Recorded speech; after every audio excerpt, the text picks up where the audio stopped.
Hello guys, welcome back to Blues Fans TV. I hope you're all well. We're trying something new today. Can you guys hear me? Let me know. Guys, this is an open match preview. Oh my god, why is the quality so bad? Let me just give that a sec. Take over until guys, take over until I sort my wife out. I apologise for that. But guys, yeah, I've just seen myself in the other monitor. Guys, can you just quickly take over till I sort it out? But just start with your match preview with Wayne. Yeah, go on, Wayne. Chat to me, man. How do you feel about tomorrow, bruv? I'm really confident. I think we've got enough in the bag. It's better. Yeah, I think we've got enough in the bag. I think we play. Think they're going to play expensive football, so I think we've got enough to go behind with our pace of our players. So I'm quietly confident that we'll do a good job tomorrow. You? Love that. Guys, before you like and subscribe, before you do that, just download the One Football app. The link is down in the description below, and it's the app that talk about like Chelsea and all other stuff of football. So make sure you download that new One Football app. It's a massive big app though. I download it myself on my phone anyway. It's a great app, and don't forget to put like and subscribe and put the notification bell for this channel as well. And yeah, man, how do you assess Chelsea so far, ever since Tuchel came in though? I think we've been defensively structured up with all the leaks we've doing, and he's made us stable now that in defence. I think we're wasting chances up front. I think we're creating chances, but we're not taking them. I think there's certain players could do better. I'm not too sure so far. Pulisic, but he hasn't done a lot of chances. But when he has been on, he hasn't done a lot. Players like Werner, I hate to say because Tammy's here, but he should be doing better. Fortunately, he should be taking more of his chances. He's been great. He's been very creative, but he hasn't been clinical in front of goal, and he needs to sharpen that up. Hakim Ziyech, he's not. For me, he's done very poor on Tuchel.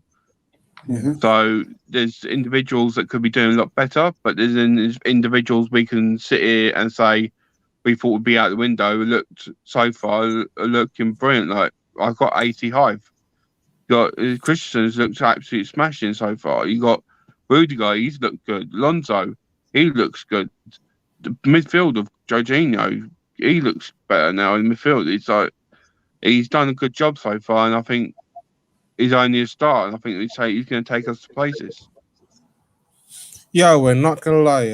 I feel since Tuchel came in, everyone's kind of looked in a different shape than before, and the fact that the Tuchel has got like massive experience in his bag, and all of a sudden these guys all of a sudden like performing really well, and the fact that only about nearly a week or so we only like literally playing as a united team, honestly. And I just think again the chemistry and what else? The kind of the unity in this team kind of built from that onwards. And I just think again, is it gonna be like the long term? I'm not too sure, but at this moment, I'm currently enjoying watching of our football, and let's just enjoy it, man, while Tuchel's still here. What's your opinion for the game tomorrow as well? Do you think you're confident?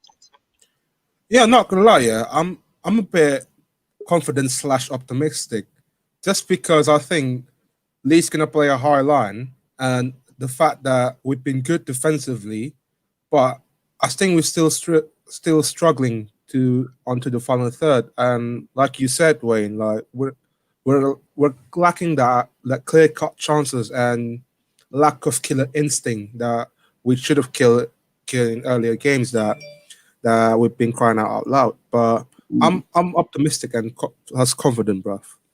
What about you, Sammy? I was really nervous against Leeds last time, and we played really well. So this time Leeds are going to be a bit more up for it. But I'm actually confident, and you guys know I'm always like negative, but I'm really confident for once. The only problem with this game, if we go fully at it, play a big squad, get tired, the Atletico game is going to be a bit of an issue. Yeah. So I don't think we're going to play our best team. I don't think we're going to be as energetic as we want to be to prepare for the Atletico game. So that can be in Leeds' favour, because obviously we don't have a big squad, so we're going to have to like drop some players to play against Atletico and for tomorrow. So I actually don't know. If it's a weak team, I understand, because I want to win the Champions. I want to do well in the Champions League. And if it's a strong team, I understand, because Tuchel wants that top 4 secured. So I understand everything from all aspects, if it's a good team or not tomorrow. And guys, yeah, I like that. And guys, if you're just joining this discussion, if you haven't already, make sure you download the new One Football app. The link in the description below. And it's a good app, though. Not gonna lie, I feel like every time it gets updated into my phone, every time the notification and that. But yeah, man. Talk about next. The topic that has been surrounding us for the last couple of weeks. Erling Haaland. This Erling Haaland rumors that a lot of teams gonna go for Chelsea, maybe sometime around summer and that. Wayne, I want you to take opinion about the possibility of Erling Haaland come to Chelsea, or whether he fits into the system. I want him here, but because I think he'd be perfect suited for our club. But I just don't know. There's in the back of my thought thinking this is just not going to happen, because he's not. I just don't see us able to prize him to come to Chelsea. Even though I want him, I just don't see it happening. Big up everyone in the chat. Smash that like button, subscribe, and while you're at it as well, there's the one for subscribe on the Patreon and support this channel. They deserve it. They need our support. Yeah, thanks, bro. But no, I think let's be honest, there's not a striker out there at the moment instead of Haaland that we've been linked for. That we've been, we want him at the club, and at the moment our problem up front is because we haven't got a clinical striker. Yeah. So logically, we need him. But are we going to throw and spend the money what Dortmund want? Because they're not going to. Next year he's got his contract 66 million or something like that. Yeah, and that's right. A lot of people are going to go for him then. A lot of teams. You've got Real Madrid. You've got Barcelona. And if they go for him then he will be.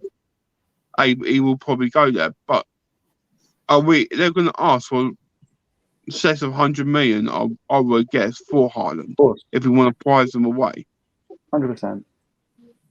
Not gonna lie, yeah, I agree with all you said there. And me personally, I love Erling Haaland myself. I think he is arguably one of the players that has got the future to win the Ballon d'Or. And go back to your point again, Wayne. Like, for me, I've seen this kind of news in the past that we've been linking up with top players and that.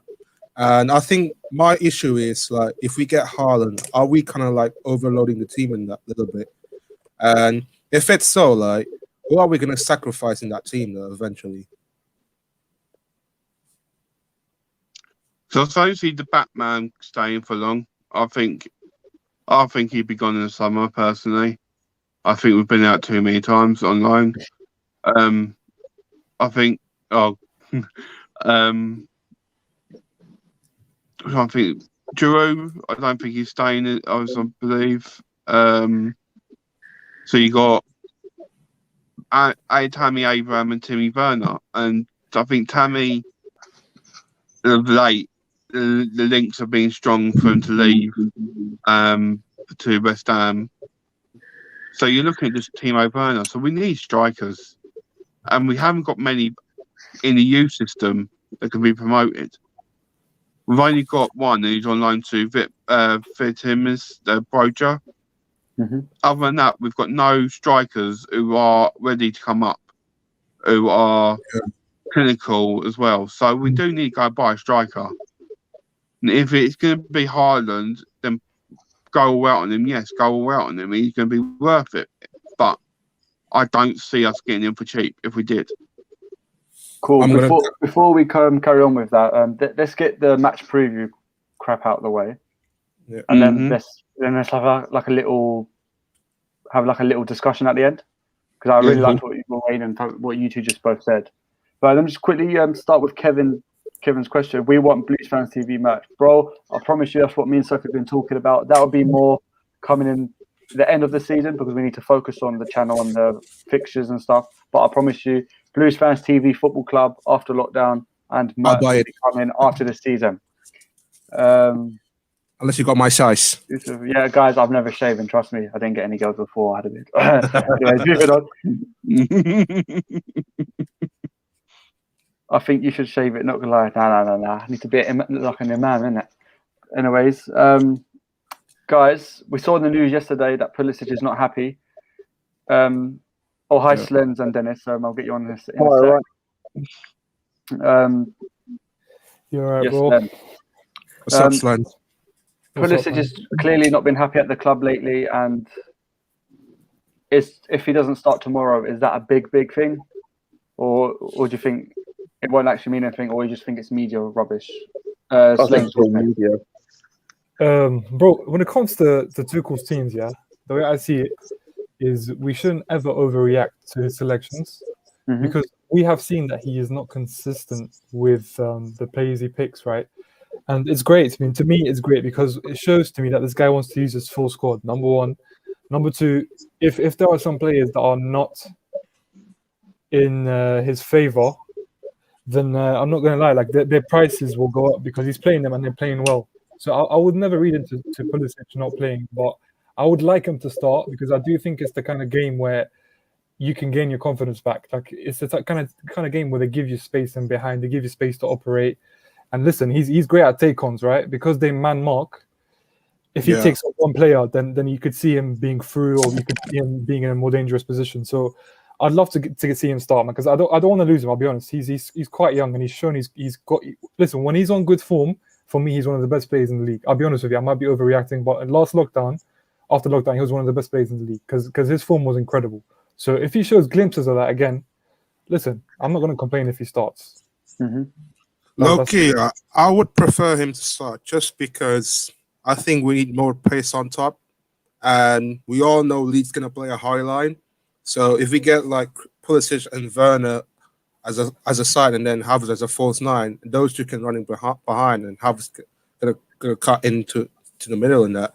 And yeah, man, I just found it really harsh about Christian Pulisic this season. I think ever since that cup final year, he hasn't looked the same. Let's be honest, though. And in addition to that, he's been cursing with injuries. And we've been, I think, in the past, we've played him a couple of times, but Lampard literally hurt him the most with these kind of injuries. And I just think, again, we just need to give him a chance till next season and see what it holds, though. Cool. Dennis, is there anything you want to add to that? Yeah. I feel sorry for Pulisic. I do like him. He is a good player. He's still young. Yeah. I think he'll start on the weekend. You do. But I don't really want him to go. I don't want him to go at all. No, I don't think anyone does. I just think there's a few weirdos on Twitter. Like, I'm not the biggest fan of Pulisic. I think he's been overhyped. But I still think there's loads of life coming out for him. Yeah. He hasn't really had a big chance because he's always getting injured every 5 minutes. Exactly. He reminds me of an RJ Robin. Yeah. That's who he reminds me of. Yeah. But I'll be honest with you guys. You know, if listen, I don't want to be like this new toy or forget about everyone. But if selling him meant getting Sancho, what do you guys think of that? I think Sancho hasn't. When I look on the OneFootball app, make sure you download it. When I look at OneFootball app, my YouTube feed, all I see is Mbappe, Haaland, and a few others. I don't see Sancho anymore. No, there's got to be a reason for that. There's got to be a reason for that. So I just don't think he would be. Well, I just think he's overhyped. Sammy, everyone becomes flavor of the month, though. Do you know what I mean? This is how we are as fans. We're quite reactionary. Like, oh, 1 month is Haaland, the next month is Mbappe, the next month it could be Felix. Do you know what I mean? So for me, the way I see it, people are quite reactionary. But listen, when you look at his performances, he dropped off a little bit, but then he's back to his normal level. And I'll be honest with you, the reason Haaland and Sancho do so well is because the link-up play they have. Like, I think Sancho he's great at creating. Like, as a winger, not many wingers nowadays create as much as Sancho for me. Like, if you're looking at a young player who creates from the wing, we don't have that right now. I don't think someone like Ziyech is creating as much as I expected, or someone like Pulisic has not been as consistent as I want. So the way I look at Sancho is just he's a creator on the wing who can also take on a man. So he's quite valuable. But saying Low-key, that, what is... go on. Yeah, go on. I've got to say this. You remember when we bought Pulisic? The reason why we bought Pulisic was because Sancho was there and he came in and took his place. And he didn't want to fight with Pulisic. Yeah. He came over to play for us. It's going to all happen again for the new club. It's not worth it. And on what Sammy was saying, tomorrow I think he'll play because Sammy alluded to it earlier that getting Atletico Madrid, we will need fresh legs.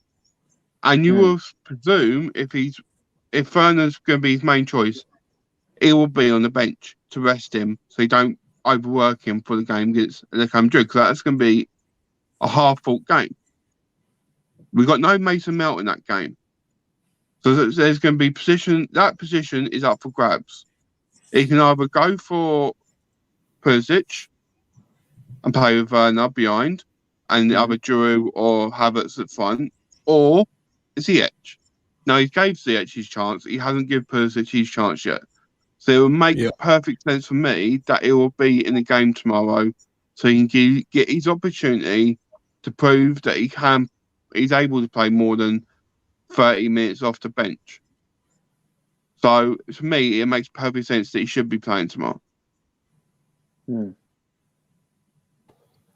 Well, like I said earlier, if he doesn't play tomorrow, he might be rested for Atletico. If he plays tomorrow, all that news is rubbish. So I don't think we should all worry about who gets dropped.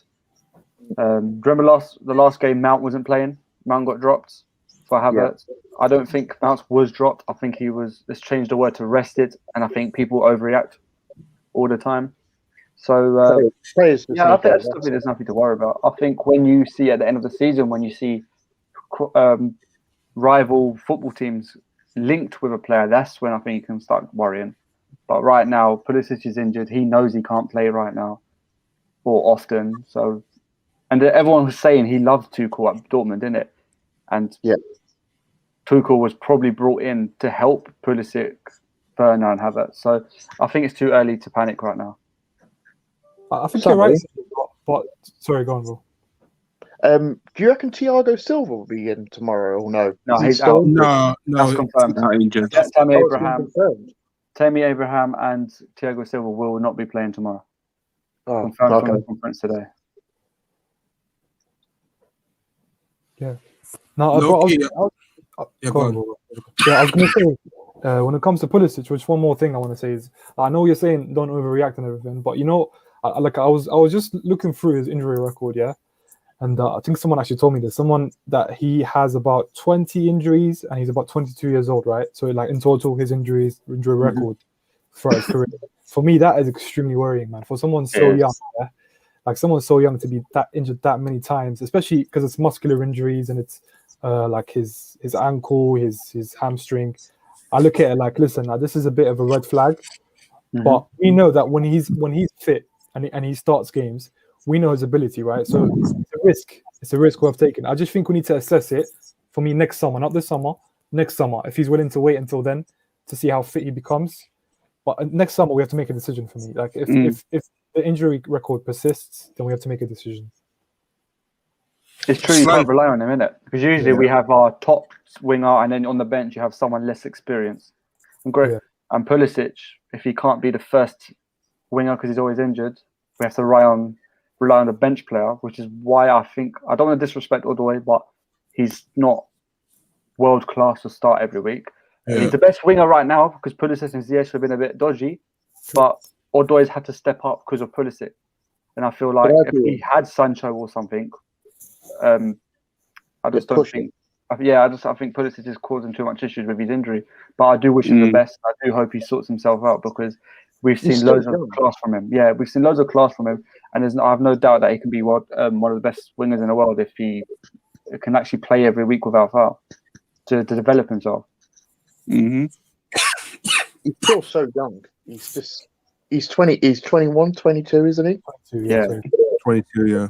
He's still got a lot. He's not even hit the peak yet. No. Peak of his career. Yeah. Of course.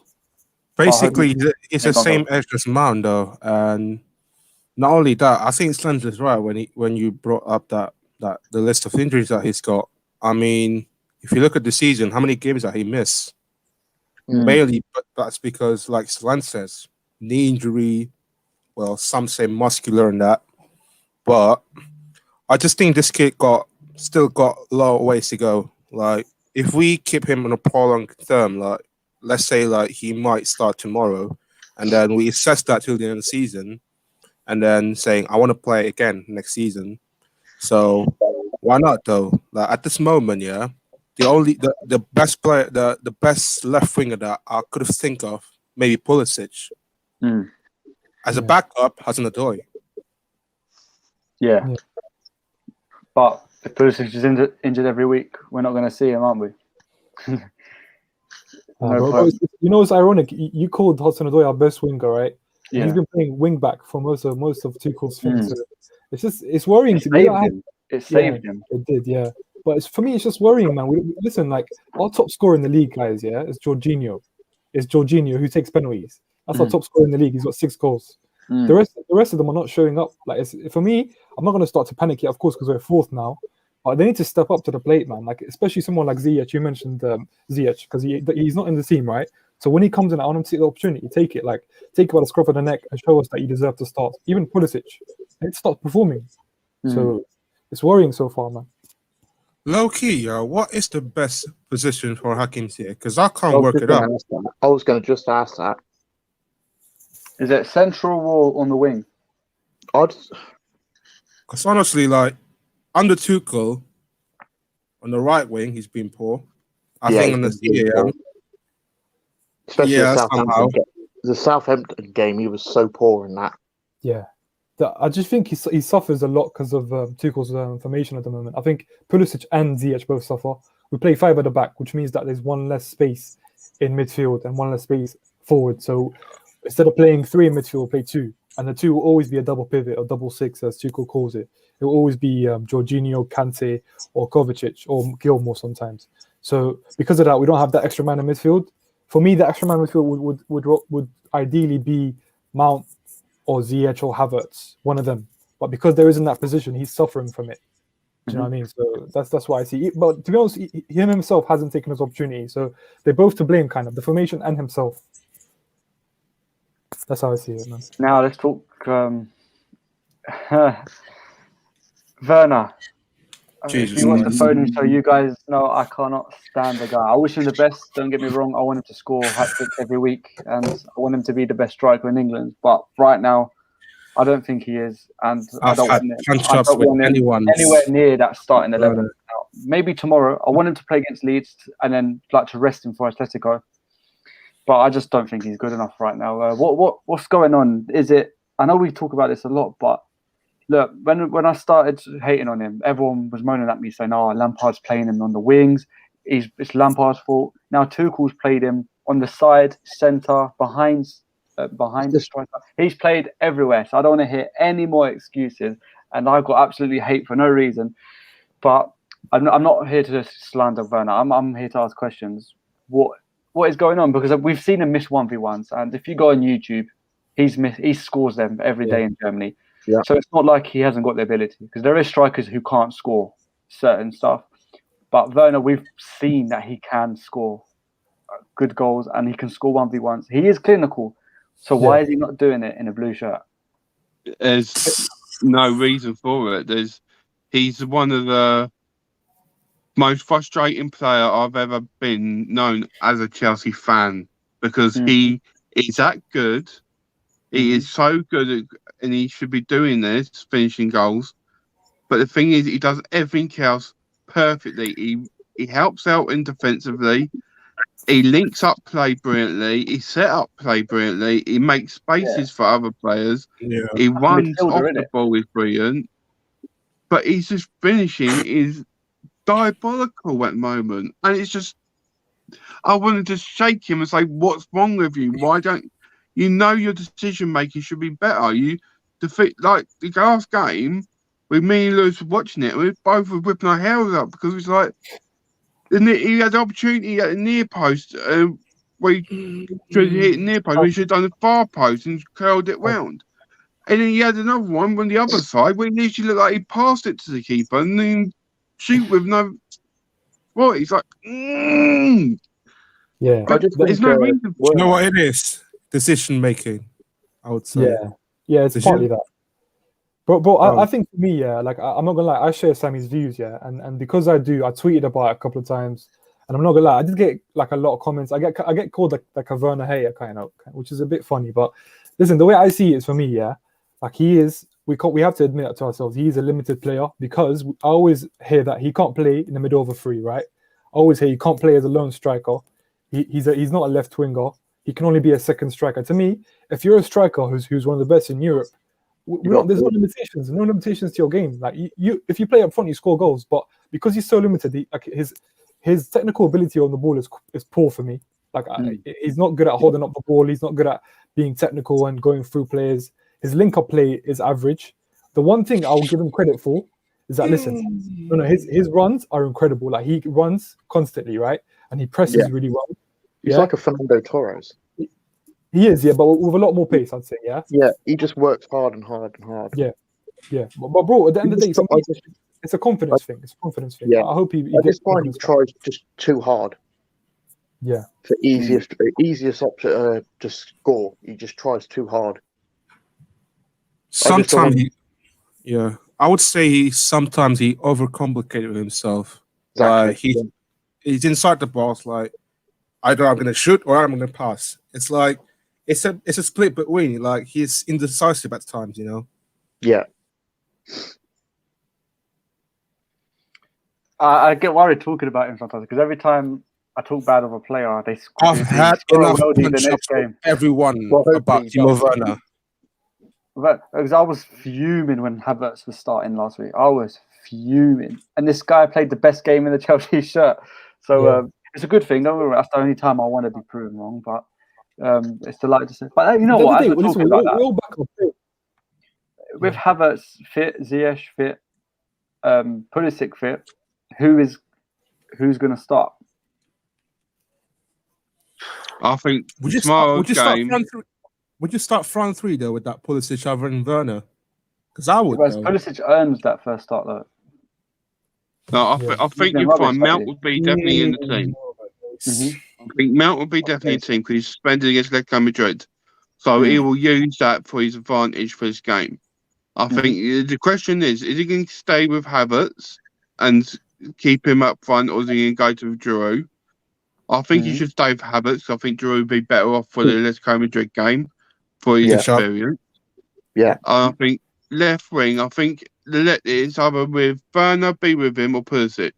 I don't believe it be Ziyech, because I think Ziyech, if I'm totally correct, I think Ziyech probably playing against Atletico Madrid. I just think because the reason why is just because he can play the ball crosswise, and any of our other players can play there. I think he'll play that for Giroud. And I think he either be Pulisic or Werner. It's one of those two who'll be playing with Mason Mount. And I'm not sure who. But I can't see him playing other than that, because you think he's got two suspensions against Leeds.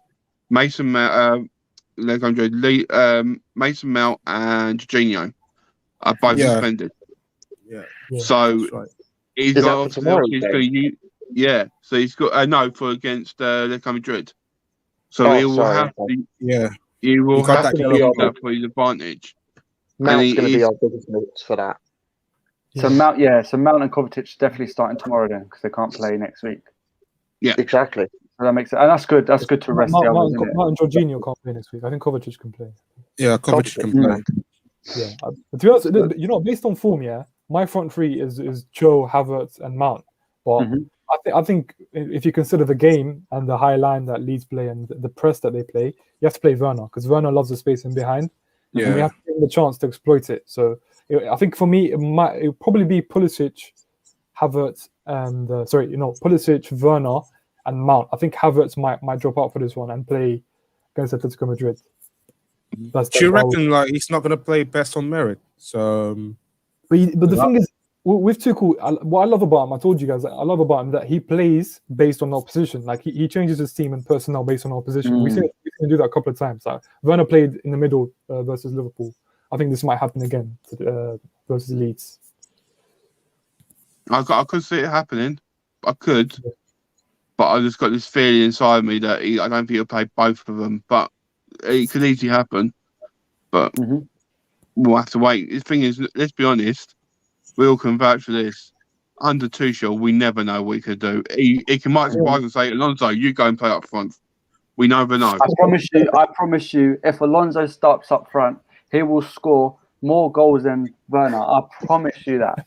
Now you're being brainwashed. I promise you, Alonso would be probably one of our top scorers if you put him up front. Now you're being brainwashed by Sadiq, man. Brainwashed? You told me Werner would have scored that volley, that Alonso's last goal against, who is it? Who did Alonso? Burnley. Yeah, you said Werner would have fell over.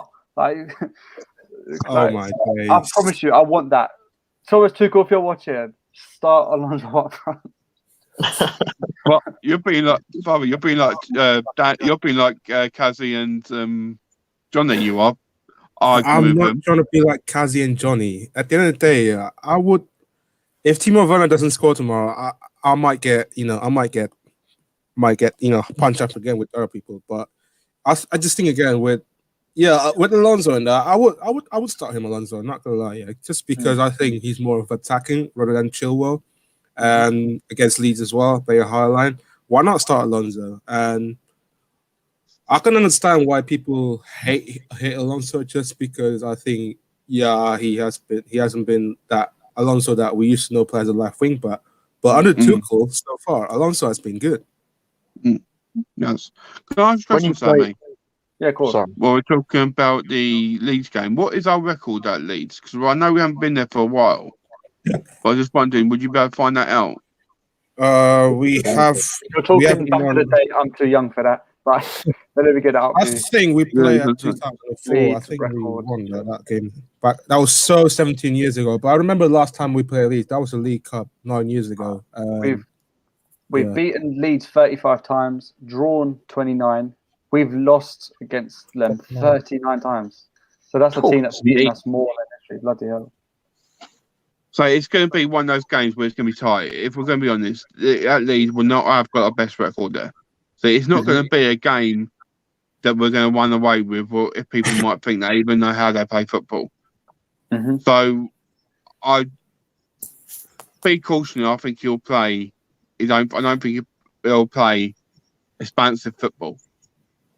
So I think they beat us there last in.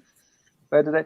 Okay, last time we played them before they got relegated was in 2004. And that was a draw. So that was a 2003 was a draw, 1-1. And then in 2002, and in 2004 we won 1-0. No, I'm talking away. I'm talking in Leeds. Oh yeah, we won 1-0 at Stamford Bridge. And then before that in 2002 we lost 2-0. And then just loads of L's I'm seeing. L. There you go. It's a good game, man. We've got a big rivalry, man. Big rivalry with them. It's the thing is, the rivalry is going to be strong. Without fans, it's not really a big deal. But the fact is, it's going to be a hard game no matter what, even with fans and without fans. So we're going to have a tight game. I think I will take a 1-0 or 2-0 tomorrow.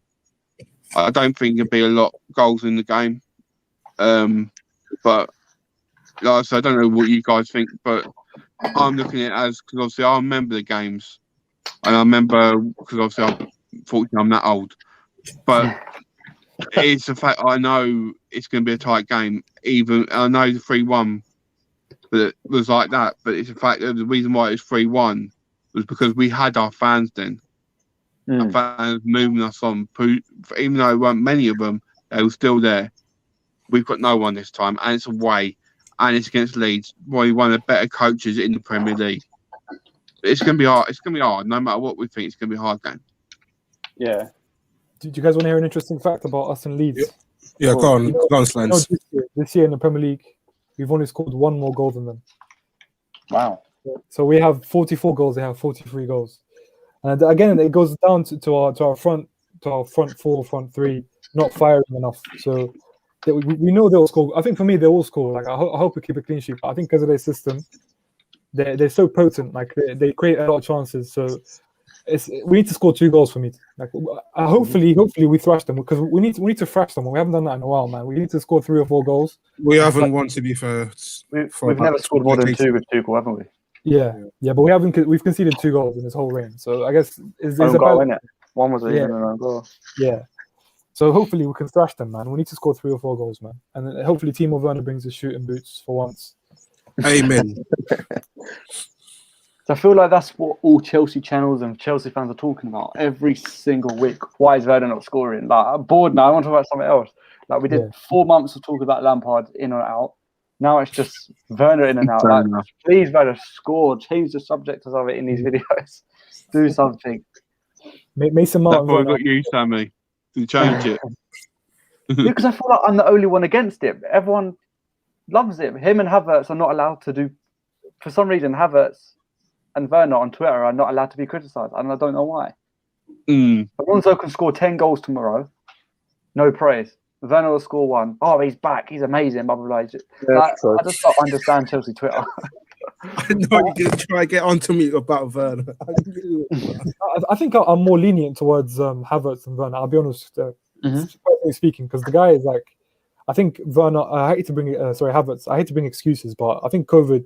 Personally, I've had it. Yeah, and COVID, sorry, I said that word. Sorry about that. No worries. But when it comes to that disease, yeah, like it hurts you a lot. It hurts a lot, and I'm not gonna lie, it affects your fatigue.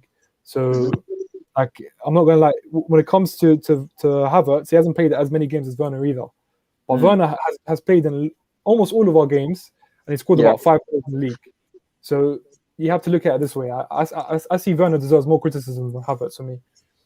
Low key, for me, I think again, I think for me, Lampard has been downgraded Havertz since the start of the season. I think again, wait, who's in that? Who's in the background there? Yeah, I would say I say Havertz. Wait, what? Yeah, carry on.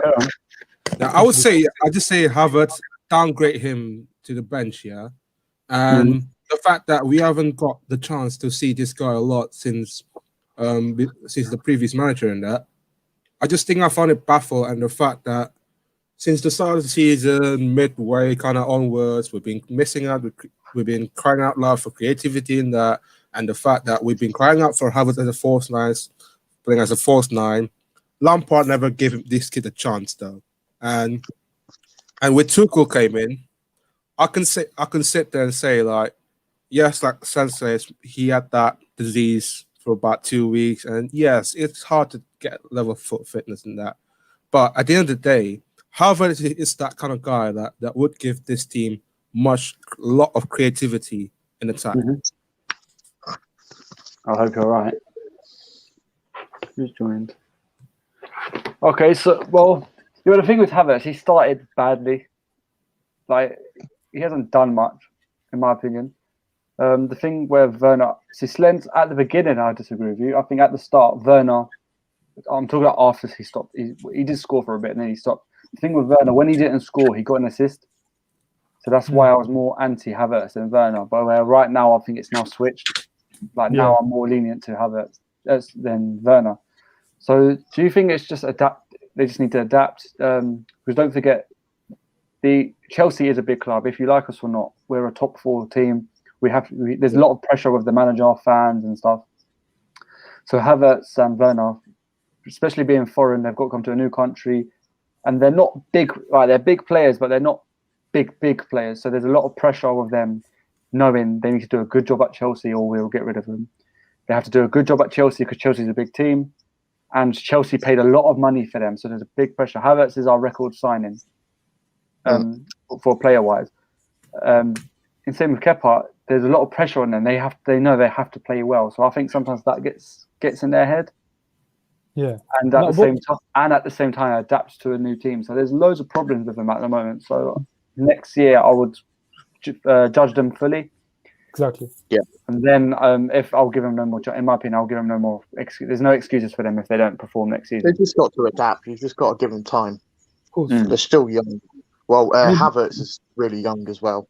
Yeah, bro. Listen, when it comes to Havertz, let me give you that context. You know Daniel James, yeah.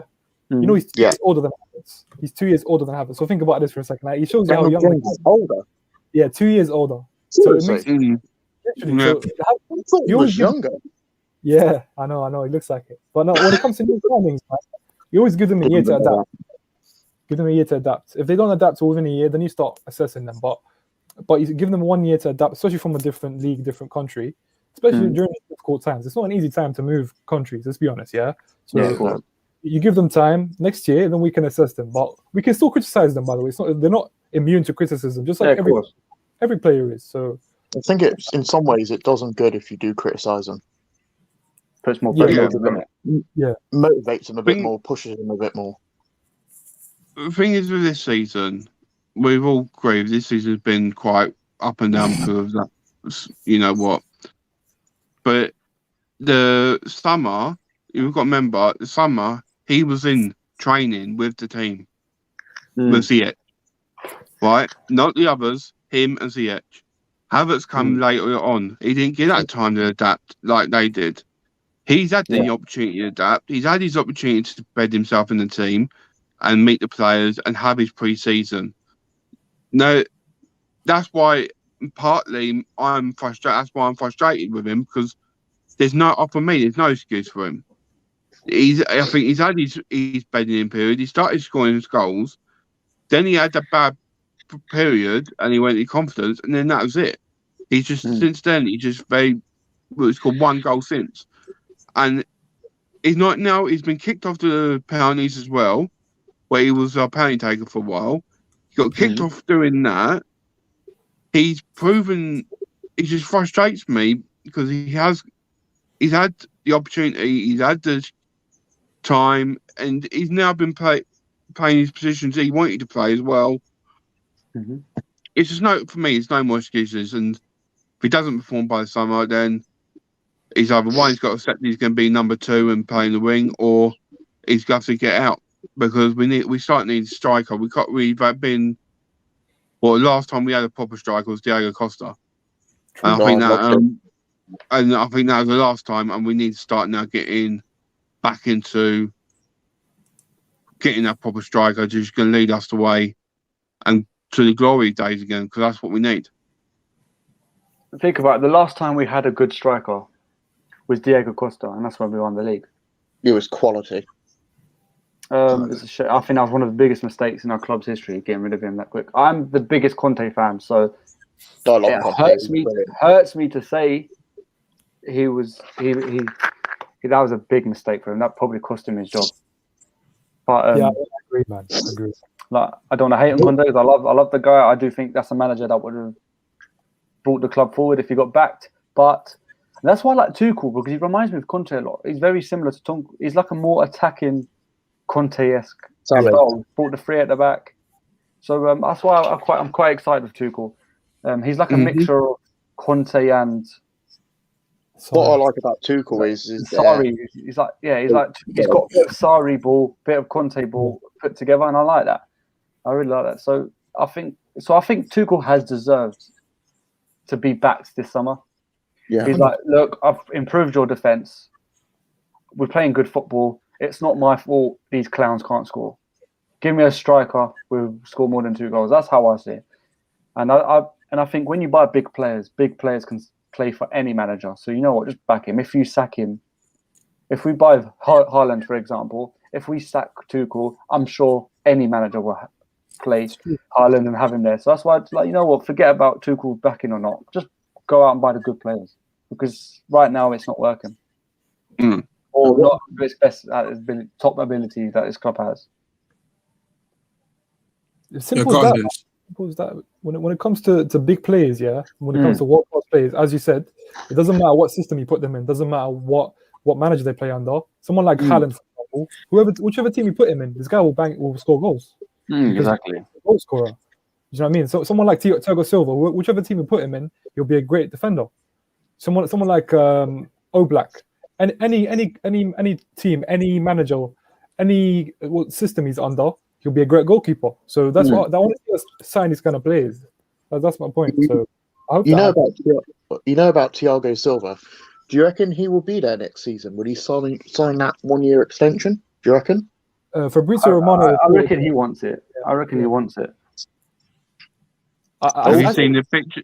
Have you seen his family pictures and what his wife said? His wife loves Chelsea. I love that. So there we go. He's happy in London, isn't it? Doesn't Thiago Silva's sons actually play for our youth? I think they've signed. They do, don't they? You know what? That's a big sign. That's a big sign for long term. You know that because don't forget, if he had family in France because of Paris, it's only one Eurostar trip away. Yeah. So going to France because I think is it Conte? Conte on the weekend always after post matches he always hops on the Eurostar to France to see his family. So so Thiago Silva is probably doing that. And why would you invest your kids in a club if you're only going to stay there for 1 year? Exactly. So that's a really good sign. That's a really good sign, actually. I see him being a coach after he retires for Chelsea. Do you know what I mean? Like second team coach. If Tuchel stays there. Yeah, man. If Tuchel stays there, because he likes Tuchel. All the news saying he didn't. He actually does like working under Tuchel. And he literally, in the training sessions now, I don't know if you guys have seen it, he's actually been sitting there at the side with Tuchel, going through his the books and everything, what he does, and all that. He's trying his best to learn off Tuchel. So it wouldn't surprise me if he be a defensive coach from next season onwards as a defensive coach and a player. Would not surprise me. I love Silva. I love him, man. I'm not gonna lie though. His attitude, I just love. He's got to be the most. He's got to be the best free signing for a Premier League club for a while. 100%. That's a world-class centre back. Okay, he's not in his prime anymore, but look at him now. Like, he's still the only mistake. Yeah, go on. Sorry, the only mistake that he did was against West Brom. But then after that, I found he stepped up his game massively. He never made that mistake again. It's a wake-up call, isn't it? It's a big time. Guys, when I say he's not in his prime, I'm talking about everything. 5 years ago, that injury he had in his last game, that would have happened. Like the guy just lifted up his knee and he got injured. That's because of old age, not because of ability. So that's why I'm not saying he's not in his prime, because he's not as fast and strong as he used to. But he's still by far the best defender in this club, in my opinion. And I would actually squeeze him in for another year. I would definitely. 100%. Well, look how good Zuma looks next to him. By the way, look how good Rudiger looks next to Zuma as well. Yeah, I mean, listen, this guy elevates everyone around him. That's how good he is. So you have credit. But you can put Zuma. There's something going on with Zuma because just before Tuchel came, Zuma was dropped with Lampard, wasn't he? Yeah, exactly. Yes. So there's something going on. There must be. We said this, Sammy, me, you, and Lewis, I think, was on stream, and we all said this. Why is he getting dropped? It don't make no sense. And it was clear Rudiger was not rated by Lampard. And then all of a sudden, Lampard got sacked. Tuchel came in, and it was like, oh, now we're getting it. Now we understand. It's because Tuchel's coming in, and obviously he wants to play the free at back. Rudiger's there. He wants Rudiger back in the team. Has to be there. Back in the team. Do you reckon the back three will be pretty much the same tomorrow? Do you reckon? Yeah, he won't change that. Rudiger might come in. Yeah, Christensen, not gonna lie, Dennis, has been one of the players that.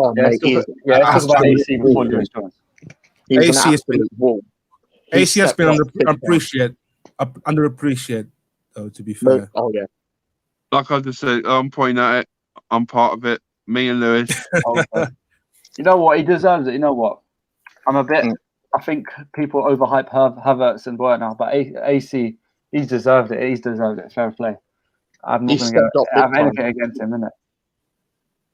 I don't have anything against him. Low key, if Thiago Silva coming in, which position Tuchel going to put him on? Because it's a bit. It said it in the press conference.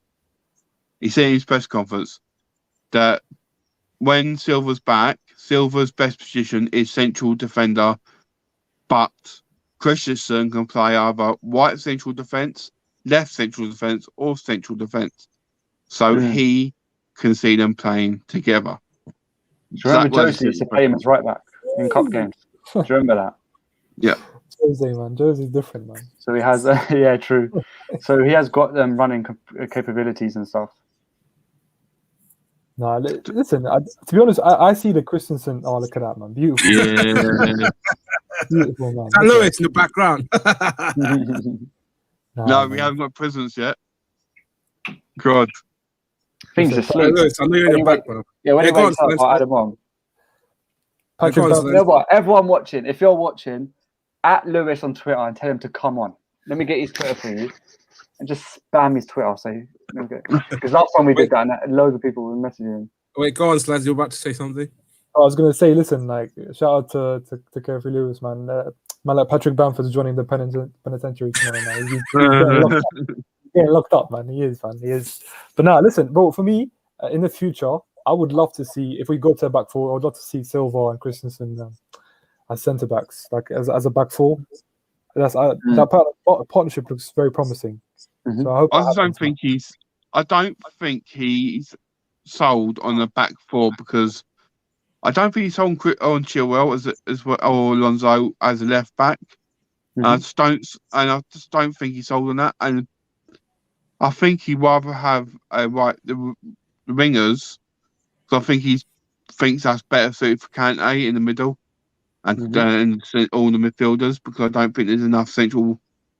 I don't think he feels there's enough quality in that central midfield. There's only 3 players he seems to go with at the moment. So I can't see him going to a back four at the moment till maybe in this next season. When he's bought players he wants to come in, because like we've seen Hakimi, we've seen linked with Hakimi, we've seen links with obviously all central defenders you can think of. Yeah, Guerrero as well from Dortmund. Yeah, we got so many we're going through. I just we have to wait and see. But I don't think he's actually sold on that right now. I don't think he's sold on the back four. But if he did, it wouldn't surprise me if he did turn to it. But I don't think he's sold on it. But one thing I want to ask you guys, and this is from all the links what have been, if you was the director of football at Chelsea and you had a choice for next in the summer, who would you want us to go and buy? What positions, not player position wise, do you think is what we need right now? Haaland. Yeah, it has to be Haaland, of course. Has to be Haaland, man. Yeah, but there's a striker. But I mean, what other positions do you think? Because everyone's saying central midfield, right back, left back. There's so many different ones I've heard lately. I would say deep line playmaker. We do need someone to get the best out of Conte, because we've seen in the past what if we play Conte alongside someone else that is a proper DM, he looks far by the world best player, you know. And who else? I would say we do need another centre back just to accommodate Silva as a backup, and just in case if Rudiger or maybe Aspie get another injury. So yeah. Big up, Pablo. Big up, Pablo. Right, guys. For a while. How you doing? Yeah, I'm all good. I've been enjoying the results of late. Yeah. Once let me just quickly do the super chat and I'll get back to you. Chelsea, old boys, what a great depth of squad we have. Wow, Carefree. Cheers for the super chat. Always heavily appreciate that. What a great depth of squad we have. Yeah, we do. I still think we can improve a lot. If you look at City, I remember there was a time when City just didn't care about who got injured because there was always a world-class substitute. Do you remember years ago when it was Aguero? If Aguero got injured, there was Tevez. With the wingers, they had Sane, they had what's it called? Yeah, Navas. Navas. Like, they just had so many good players everywhere. And like, that's what I want at Chelsea. We do have that, but we even have an experienced and a young player. So I would like to improve that a little bit. But we do have a good squad. They had Dzeko as well, man. Crazy. Yeah, Dzeko, yeah. Nah, but you're right. We need depth. So that's why, for me, I would actually think of a winger as well, man. Because if our wingers don't start firing up, obviously you guys know my stance about Sancho already. I'd love Sancho, man. I'd love Sancho. I feel like he's exactly what we need. Because we need a deep lying playmaker. We need someone to create up front as well. We need someone to create from the wings. And for me, Sancho would be the ideal choice for that. Do you reckon like he's gonna link like if he comes to Chelsea, like is he gonna link really well with Pulisic under this system of Tuchel though? In this system alone? Of course he would, man. I don't know. Probably. Pablo, what's your thoughts? Probably he would just tuck in on either left forward or right forward, or depending on how you see it. I think he'd just go into one of those two slots, wouldn't he? Quite easily. I think Sancho's a great player. I'm not sure if we're going to get him or not, to be honest. But yeah, I think he would slot into the system decently easily, to be honest. Yeah. Do you know what I would do? I would have United flirted too much. He's definitely going there, no? Yeah. I would get Hackham's Hakimi, Sancho, and Haaland if I could in summer, and move James as a central defensive midfielder. Hakimi. I'm not too sure with Hakimi because I just think again with Hakimi, I just think he can play as a back four, not as a back three though. I'm not too sure about Hakimi. Like for me, like if we brought on Hakimi, like that's another player that we're gonna make him an average team as well. Like I'm not sure about Hakimi though, Wayne. Honestly, I'm really not sure. For a right wing back, he's probably one of the best players for that position. Right now, he does work well at right wing back. It's true. So if he plays free at the back, I think that position it'd be perfect for him. So that's why I think we should go for him. And I think Sancho as well. If we think about end of last season, Bruce Dortmund, them three absolute was dynamite. Them they just worked for each other so well. And I think if that can work for Chelsea, that's all positives. And that's my stance on it. Chelsea, our boys, as said, Haaland, Hakimi, Sancho, Varane, or Marquinhos. You know what? Marquinhos is good friends with Thiago Silva, so maybe Thiago Silva can big Chelsea up.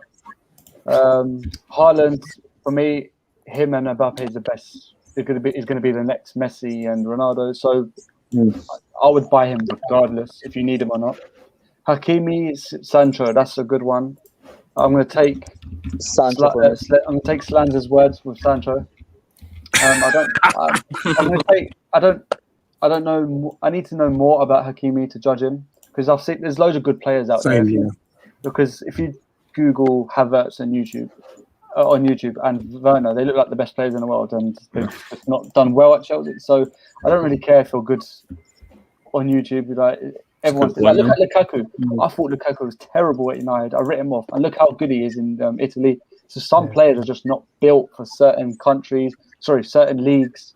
Yeah, but then again, Lukaku suits Conte, innit? Because when we had Conte, he was trying to bring Lukaku in. So I feel like under certain coaches, you're gonna perform well. So Lukaku likes Conte and vice versa. So I feel like at the time when we was linked with Lukaku and Conte was here, I think it would have suited us because right now we lack that aggression up front. So Erling Haaland would suit our style, but if we're trying to play to Timo style, we got to try and play to his strengths. Do you get it? Because I feel like we don't play over the top enough.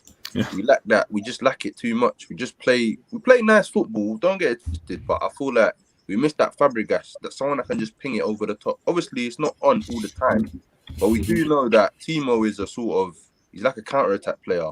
Do you know what I'm trying to say?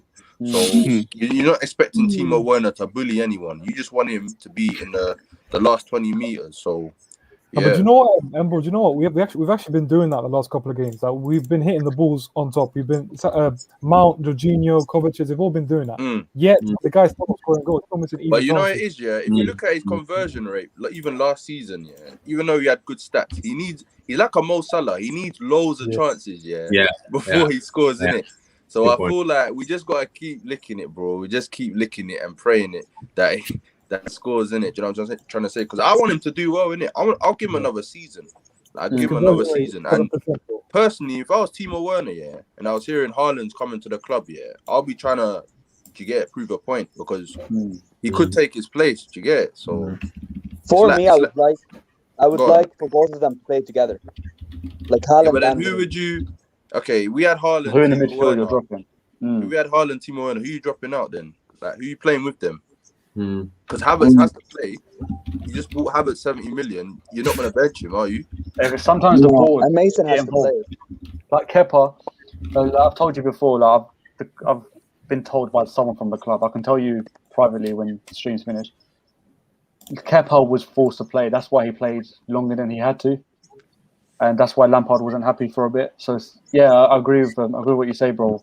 Havertz is going to have to play at one point. Havertz has to play, bro. But it's the thing where it's like, I feel like the only one that will suffer probably will be Mason Mount. But if me, I'll play players on merit. Do you get it? I'll play players on merit. If you're good, to play in it. But Havertz, he bought someone for 70 million. I don't think Havertz and Mount can play together in it. Other people might disagree, but I don't personally think they can play together, because if you look at their style, it's kind of similar in a way. But on form, I'll take Mount right now. But as a player, I want Havertz to start in it. But if Havertz ain't doing it, then we got someone back up in it, Mount, that can play in it. We shouldn't overuse Mason Mount, because when he's off in it. But when he's good, he's good. So that's just my opinion in it. I'll tell you what, interesting. We'll probably tomorrow against Leeds, I think we're probably going to actually see Mount and Havertz start together, in my opinion. So we'll get the test then, won't we? So yeah, we'll see then. Yeah. We'll see, man. But I feel that's a trial run. If it doesn't bang, you shouldn't do it. Do you know what I'm trying to say? I know people are saying that Mason and Havertz played the last 20 minutes, but the game was done in it. So the game was that's not really a test. Like tomorrow, if he does play Mount and Havertz, I want to see them excel. Like, do you know what I'm trying to say? Like, I rate Mount, but there is sometimes he has to come out the team. Do you know what I'm trying to say? It's not every time playing. But to be fair to him, he's pulled his socks up in it. Like Havertz has came in, Havertz ain't been playing well, and he's gone, I'm gonna take responsibility. So I'll give Mount credit and I'll give him credit, because he could have just easily just folded and gone, you know what? Because Havertz is here, I'm not gonna play. But he done his thing, man. But what are you lot's like stance on Tammy Abraham? Like, what is your stance on that? I'll let Alex talk there. On Tammy? Yeah. Oh my God. Alex, I'm not gonna lie, I saw someone the other day, I don't know who it was, but I did see someone the other day say that he thinks Tammy's better than Jamie Vardy, which I don't agree with. Like, I'm a Chelsea boy through and through. I think we've got to be careful about making big statements. But you know what it is, Alex, if you look at Tammy's record this season, it's actually 20 starts, 6 goals, It's not shit in it. Do you know what I'm trying to say? Yeah. It's not shit in it. Like, it's not shit. But I do feel with Tammy Abraham, he lacks that physique. Like, he gets, for someone of that structure, you need to be able to hold the ball well, and he doesn't do it. So, and he wants to be their main man. So when we do give him an opportunity, he doesn't really fulfill in it. Do you know what I'm trying to say? So I don't know. Addition/making, he is so poor at that. That's what I mean. It is, and it's very poor. It's not physique, man. It's not physique with him. I'm not gonna lie. For me, my biggest frustration is his decision making. Like, when it comes to his runs, it's either he's in too late or he's in too early. Yeah, his heading ability isn't too good. I think his runs aren't as good as runners. But someone like that, their strides should be able to make good runs, because he's a tall guy. He should be able to. The stride should help him, but I feel like he needs to work with a coach that just that can help him, or maybe he needs to leave. Like, I've always said, he's a champs player, innit? Because in champs, he'll be the top goal scorer every season, innit? I think he's a lower Premier League table. Palace will suit him, bro. Palace will suit him. Palace. But if he goes Palace, that's my ends as well, bro. If he goes Palace. To be fair to Tammy, in Barnsley, for example, like, he played well, and like, he has got games where he does turn up. Like, even though we were a flop against Arsenal, like, he scored the goal, he looked lively, he looked like he could change the games. He does have games where he plays well, but his problem is he's inconsistent, and we need a consistent striker, and he's not a top Chelsea striker. But bro, Alex, like you just said, he plays well against Barnsley. Do you get it? So, but it's on the league, innit? Yeah. We want him to be scoring hat-tricks against Man United, or just being that decisive guy against Man United, Man City. Barnsley's Barnsley, innit? Do you know what I'm trying to say? Like, even if they put me up front, I'll probably score, man. Do you know what I mean? To be fair, though, like, everyone was having a bad day, on that Oh game. yeah. Big him up for that, innit? Because it would have been embarrassing if we lost, though. Yeah. So like, He's good at that. He's good at that, Tammy. It's true. What's everyone's stance on Pulisic though? Because that's my guy, innit? I rate him, innit? Like, I'm not gonna lie. On his day, I want him to play above everyone, innit? But his situation is peak. But what's everyone saying on that? This season, he's not been. I would give him one more season. One more season? Yeah. Same, to be honest. I'll give him another season as well, man. When it comes to Pulisic, bro, he's the reason we got top 4. For me, like, he's part of the reason why we got top 4. Bro, post lockdown, he was like Hazard. That was Hazard. I saw like that was like Hazard's twin, bro. He was just doing some mad things. Like he was doing mad things, but it's just unfortunate that he came. I think he came back too early. Like the medical team, they need to wrap him around, man. Like, but the good thing is Tuchel said he's gonna be an important player in it. It's not like Tammy, like, oh, I don't know the situation with Tammy, but he's gone raw. Pulisic will be an important player. So I don't know, man. I don't know. But we're saying about this, is like you've got to look at it with Lampard. He did put him in too early. Look at Thiago Silva. He had he came after training yesterday, and he said, "Boss, look, I'm feeling a bit of the area." He said, "Right, you're not playing next game. Done." And straight away, if it was Lampard, I'm not saying I love Lampard as a player, but if his manager would said, "Sorry, I need you to be in the team. I need you there. You're my main player." But we don't know that because the team's playing so good right now. So even if Thiago's not in the team, we got Christensen that's informed. So why would you disrupt that? Do you know what I'm trying to say? I hear what you're saying, though. I do hear what you're saying. But when we was going under Lampard, we was winning games. We was playing well. Werner was scoring goals, and he still played Pulisic. He said, "No, you're playing." And that's what aggravated his injury. That's what I'm saying. Personally, I think the most frustrating bit was when he was playing Werner left wing and we had a fit Adoy. I didn't get the concept between that. I would have played Adoy left wing and Werner centre forward. Werner's best position is centre forward or left forward, whatever you want to call it. He's not a winger because he can't play on the wing. Because against Arsenal, he cost us a lot because I think whoever was playing right back for them was just bombing forward and Werner just caught in two minds. Do you get it? Yeah. So he can't play left wing. Like Lampard just got it wrong. And then he tried to play Havertz in the number 8. You don't pay 70 million for someone to do the 8 role. Do you know what I'm trying to say? Like, you already got Mount for that. That doesn't make sense. So he didn't quite know how to adjust the team. And he rushed back Reece James and Chilwell. That's why Chilwell's form dipped. Because Chilwell got rushed back for the Arsenal game. We didn't need to rush him back. James as well. But yeah, man. Do you remember Kante was rushed back constantly as well? Bro, yeah, that's why Mama makes a good point. Lampard probably does rush players because at that time he was under stress, innit? He needed his best sort of team. But then look at Tuchel, he's brought back all the fringe players. Alonso, before Tuchel came, didn't play until he played September and that was it. And then the first second game we seen Alonso on the team sheet. You're like, rah. Like, where are you coming from, sort of thing, innit? Do you know what I'm trying to say? So it's a big credit to Tuchel, really. He's brought back all the fringe players. Mate, it's a good environment right now, innit? But I just think I still want to see Emerson play again. Bro, the media just jump on anything. Like last week, it was Ziyech. They were like, Ziyech is leaving. I don't think Pulisic has made noise saying he's going to leave, innit? I feel he's assessed the situation and thought, like, look, I do get injured a lot. He just got to work on himself, innit? Because ability-wise, he's probably our best player on ability, but he just needs to work on himself, innit? The thing is, like the guy just said, like Emerson's not been given the fair opportunity yet, and he needs to play. He needs to get a fair opportunity to show if he's worthy to stay at the club next year or not. He's not Exactly. really a fair I think Emerson's situation is different. Yeah. Emerson's situation is different because I'll still take Chilwell over Emerson in the back 4. In the back 3, I'll still have Alonso over Emerson. But with Pulisic, Really? yeah, I would, man. Why? I would, man. Why? Alonso's incognito in it. You know what I'm saying? In the back 3, he's incognito. He'll probably get me a goal in it. So I always take Alonso in the back 3, man. Even though he's a liability, he's mad slow, but he could get me a goal in it. Do you know what I'm trying to say? My strikers ain't doing it. So you and Sammy going to get on very well with Alonso. Hey, Sammy. Alonso is the slowest left back in the world, but he scores in it. Bro, he's incognito, bro. He's a fake striker. I get why people hate him. He's a terrible defender. But if this guy is scoring more goals than our strikers, how do How come? How Where's can this you, energy like, with We need, to Werner? work Then, on our, we need to work on our strikers. We don't need to play Alonso because we need goal scoring. Do you know what I mean? Play That's- Alonso up But front. our I promise you he'll situation, Alex, score. our He'll be top situation's scorer for peak at the Chelsea. moment. Our yeah, it is. situation's peak. But then That's why we bang. Alonso's not our solution, mate. It's not. He's not definitely not. Up front. That's why we bang He's better Alonso, than Werner Alex, up front, because man. our situation's peak, bro. Tuchel looked at it and thought, you know what, yeah, fuck it. You go get me a goal, innit? You know what I mean, bro? That's so dire that he's Alonso our solution. Bro, is the situation, bro. Because if Werner was doing what Werner we know he can do, then we wouldn't be playing Alonso. You get it? Because other than scoring, he don't really do much.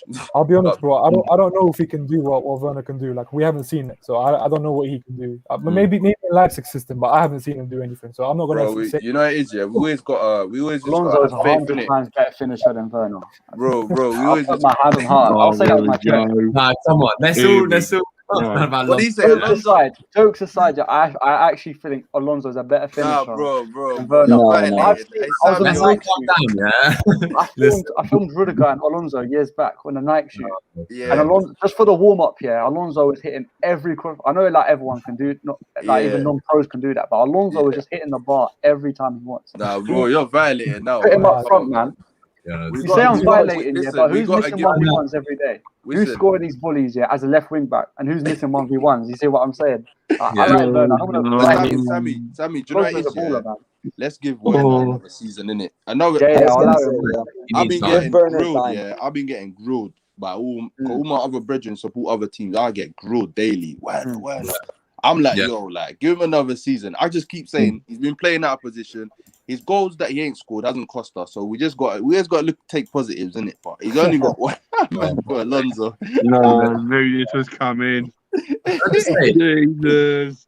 That's it. I think we forgot it in the Carabao Cup final. Emerson, mate. If Emerson hadn't been in that game, we would have got spanked. Everyone forgets that. Like, Alonso cannot defend. I know he scores the occasional nice volley. But the minute he come off. But Alex, but Emerson was the reason why Tottenham scored, isn't it? Alex, we ain't had a good striker since Costa. So what's that? What, 4 years now?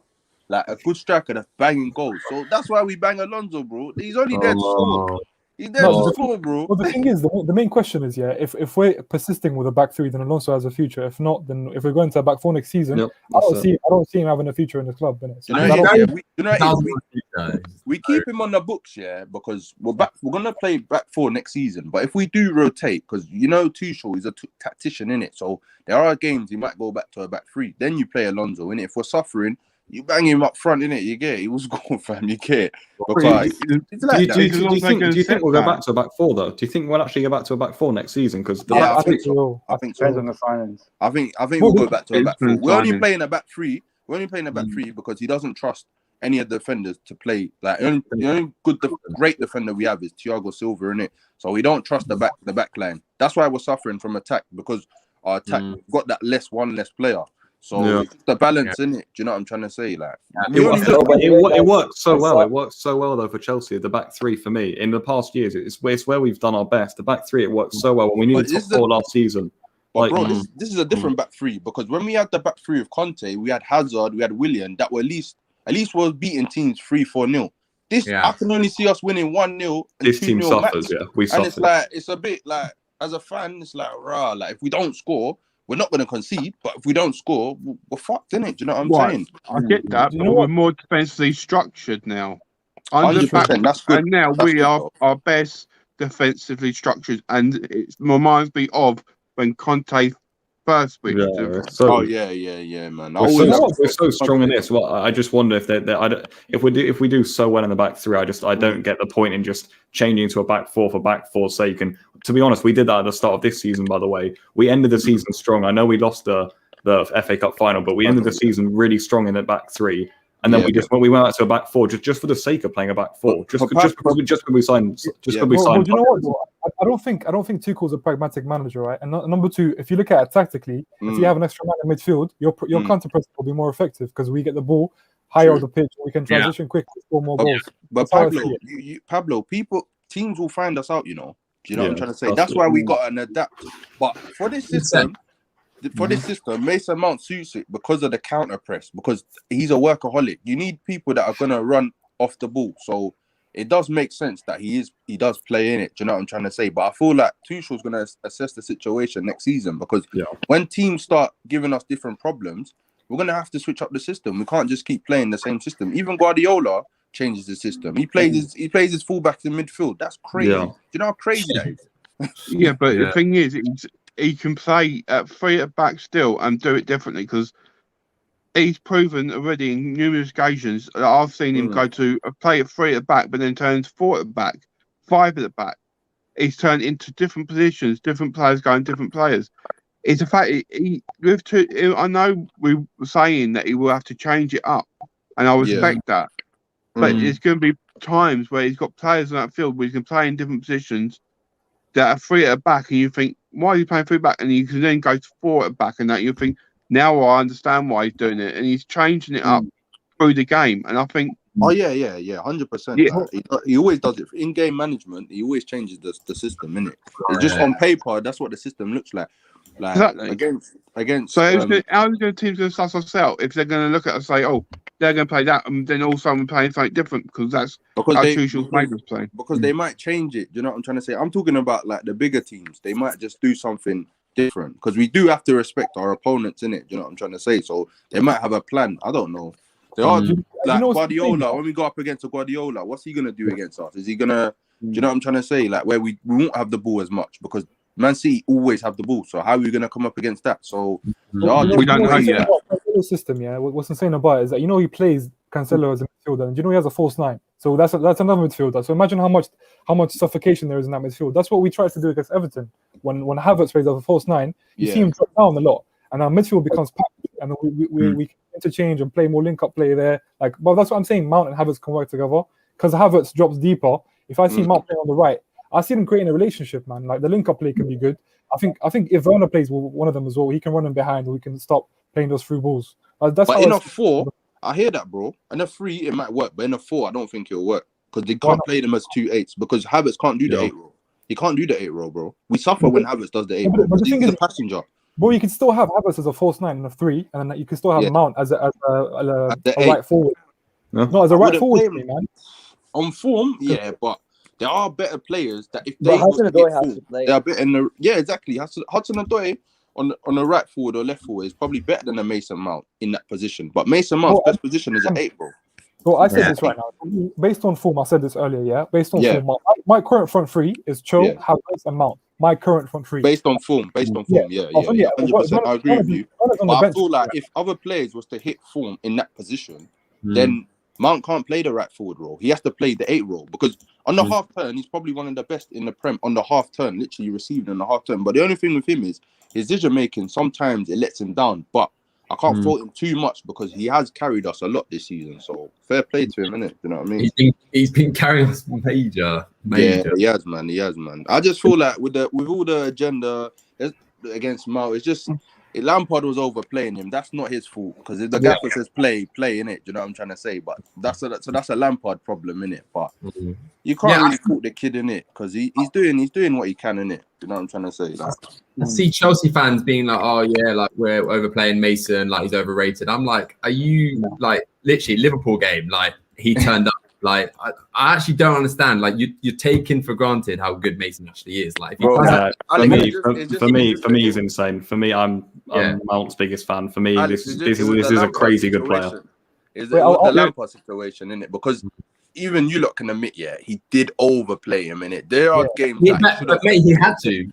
He got obsessed with him. He got obsessed with him because he was the only one he could trust. Yeah, exactly. I know that, but sometimes, even in the squad itself, when players like Rudiger or Jorginho wasn't playing, I know they're not the best, but you need to rotate, because we was going through a bad patch. I know you don't. Sometimes maybe you don't drop him, but that's the perception that I think the people that dislike Mount have against Lampard. You get it? I don't feel like they don't like Mount, if that makes sense. I just feel like I agree. I'm the kind of guy. Listen, I'm not a Mount hater. Like I have nothing. I love the guy actually, and I love the way he's been playing. But what I'll say is, I actually agree with you 100%. My issue was never with Mount. It was with Lampard. Number one, playing him most of his games. Number two, not resting him enough. Like, listen, when you're a 22-year-old, you're playing game in out. You're going to be inconsistent. And I'm not going to lie. The thing is, we saw his inconsistencies because he was never dropped. He was never rested. But for me, the best football I've ever seen him play is under Tuchel. Like I've never. This is the best he's ever. Yeah, he been. looks better. He looks more fresher. Because look, that's why Tuchel's managed him so well, and he's managed the whole squad so well. Everyone's being rested out of nowhere, so it's really well done. You see what I'm saying, Pablo? Now people can't really, the squad can't really go over. Lampard always used to say, "Oh, you're playing players. I'm playing players on merit." But sometimes, let's say Mason Mount had a bad game, but he's gonna play him the next game. Do you know where I'm coming from? And that's where it stemmed from. I don't think people dislike Mount because they don't know him personally, but I just feel like that was the issue people had in it. But 100%. now Lampard's gone in it, so people need to just cool it down in it. You know what I'm trying to say? Like, let's just be happy that if Chelsea win, we win in it. With Chelsea first in it. You know what I'm saying? Yeah. Guys, would you want Kingsley come on? Kingsley, if he can replace Pulisic, if he can get a swap deal for Pulisic, then why not? I'm not. They're both injury prone. I wouldn't have. Why would I want another injury prone winger? I've had enough, man. Pulisic is a great player. Coleman's said if he gets one more knee injury, he's retiring because it's that bad. Why would we risk money of getting him in if he can get one more injury and goes, that's it, I'm done? We're wasting money, time, effort. No. Mate, if I had Kingsley Coleman's CV, I'd probably retire as well, bro. Champions League, Bundesliga, I'd retire as well. You know what I'm trying to say? I'd probably retire as well. But Kingsley Coleman is a great player. But like you just said, like the injury prone thing, we already got someone like that. That's injury prone. That's another great player as well. So is it really worth it? Because if you do the swap deal, you're just swapping the same person basically. It don't really make sense. The only swap deal I'll do is Sancho. If we get Sancho in, and we can get rid of Pulisic, it'll be good for us, innit? Because I'm not getting rid of Pulisic unless I know I'm bringing someone similar. No, I'm getting rid of Ziyech, not Pulisic for me, man. Exactly. I'm sorry. Ziyech. Not now. I'm saying next summer. But he's 28 years old, man. Listen, who's more valuable to Chelsea? Is it Pulisic or Ziyech? For me, it's Pulisic. 100%, bro. Because of the age. You're missing like on his day. He's American. He's based in America, where how many shirts was I think over. It was a promotion stunt. Over loads of million shirts sold in the space of 2 days or something, just in America alone. The money you're getting for that, no way would it be? It'd be Ziyech. And in Juventus, Juventus are very highly on him and want him in for next year to promote themselves back into the Champions League and in the Italian League. So I would say, you have Ziyech, all you like, but give us at least the money back or more. And with Marina, it's going to happen. She's an Iron Lady. She'll get whatever she wants. Don Marina, man. I think we're blessed to have their attacking talent, though. I can't lie, bro. Yeah. Scary. When you see the bench, I'm like, right, is that the bench? Wait, bro. Listen, you might have that, but I told you, we haven't scored one more goal than Leeds this season, though. I know. Bro, it's mad. We need to score goals, man. We need to start scoring. Not gonna lie, I agree with you in terms of Ziyech and the fact that Ziyech, arguably for me, one of the prospect talents in world football, and I agree this season, yes, he hasn't been that standard. The excuses like maybe the... Do you know what I'm saying? He's been injured quite a lot, though. He has been injured quite a lot. I agree with that. We're injured quite a lot. And also, maybe like at some point before Tuchel came, I just think for me, like, yes, he has been playing in that position on the right-hand side. But then, ever since then, we get caught and found out by Mourinho, he hasn't looked the same. Yeah, but you see with Ziyech, his best position is the 10 in it or right attacking mid. You don't play him as a winger because he's not got pace in it. Do you know what I'm trying to say? So he's like a fake. He's a fake winger. If you're gonna play Ziyech on the wing, you got to have someone bombing on so they can do the overlap. Because against Sheffield United, whoever watched that game, that was his best game because he had Reece James bombing on, he had Kovacic bombing on. You need play. He's like a player. He's a creator, so he needs runners. But in this system that we play, it's kind of like we keep the ball. We're gonna counter press you. Let's just hope we get a penalty or something, and then we score in it. You know what I'm trying to say? So that's how we play in it. So I don't feel like this system suits Ziyech, but it's a good player to have in it. It's like Man City; they got abundance of riches. Look at their bench, like you know what I'm saying. So what's the point trying to weaken your squad? What's the point trying to weaken your squad when you can have a good squad for all competitions? So don't get rid of Ziyech. The thing is, bro, you know why they have that squad? They have that squad. because they're winning titles. Yeah, when you're winning titles, you accept being a bench player because you know there's a target. But for us, we haven't done that yet. Until we do that, we can start expecting people to be like, okay, I'll sit on the bench and I'll come on for 10, 20 minutes. But I'll bro, play a couple games. this is their first season, innit? So you got to give them all the signings another season, innit? Yeah, you got to give them all another season. He's in his prime right now. He's 28 years old, right? Like I'll give him. I'm not saying sell him in the summer. I'll say give him a season. But if he doesn't perform next season, he has to go, bro. Like, yeah, 100. You have to cut ties, man. You know what I mean? But anyway, before we carry on, please, guys, in the comments, please subscribe to One Football app. It is the best footballing app there is on our app. It'll give you every information you need for our football team, including fixtures, transfers, anything you need, even when the press conference that I've done. So you know about the injuries for the next game, give you stats, everything. So please subscribe on there. You click on the bell when you go in our description. It should be there. Click on it and sign up through from Blues Fans TV. And while you're at it, please go on our Patreon. Please go and sign up. Support the channel. The channel needs the support. Sign up there. You get little things like you can go on the call-ins. You get little things like coming on here, stuff like that. Just please do that. It'll help out with the channel. And thanks, I appreciate that a lot. Smash the like button and subscribe. Simple, one click. That's all you need to do. Now you carry on. Should I sack Lewis and just get Wayne on instead? No, I'm no hype man. I'm not. Due to personal reasons, Lewis will not be doing the watch along against Leeds. Wayne will be hosting it. There we go then.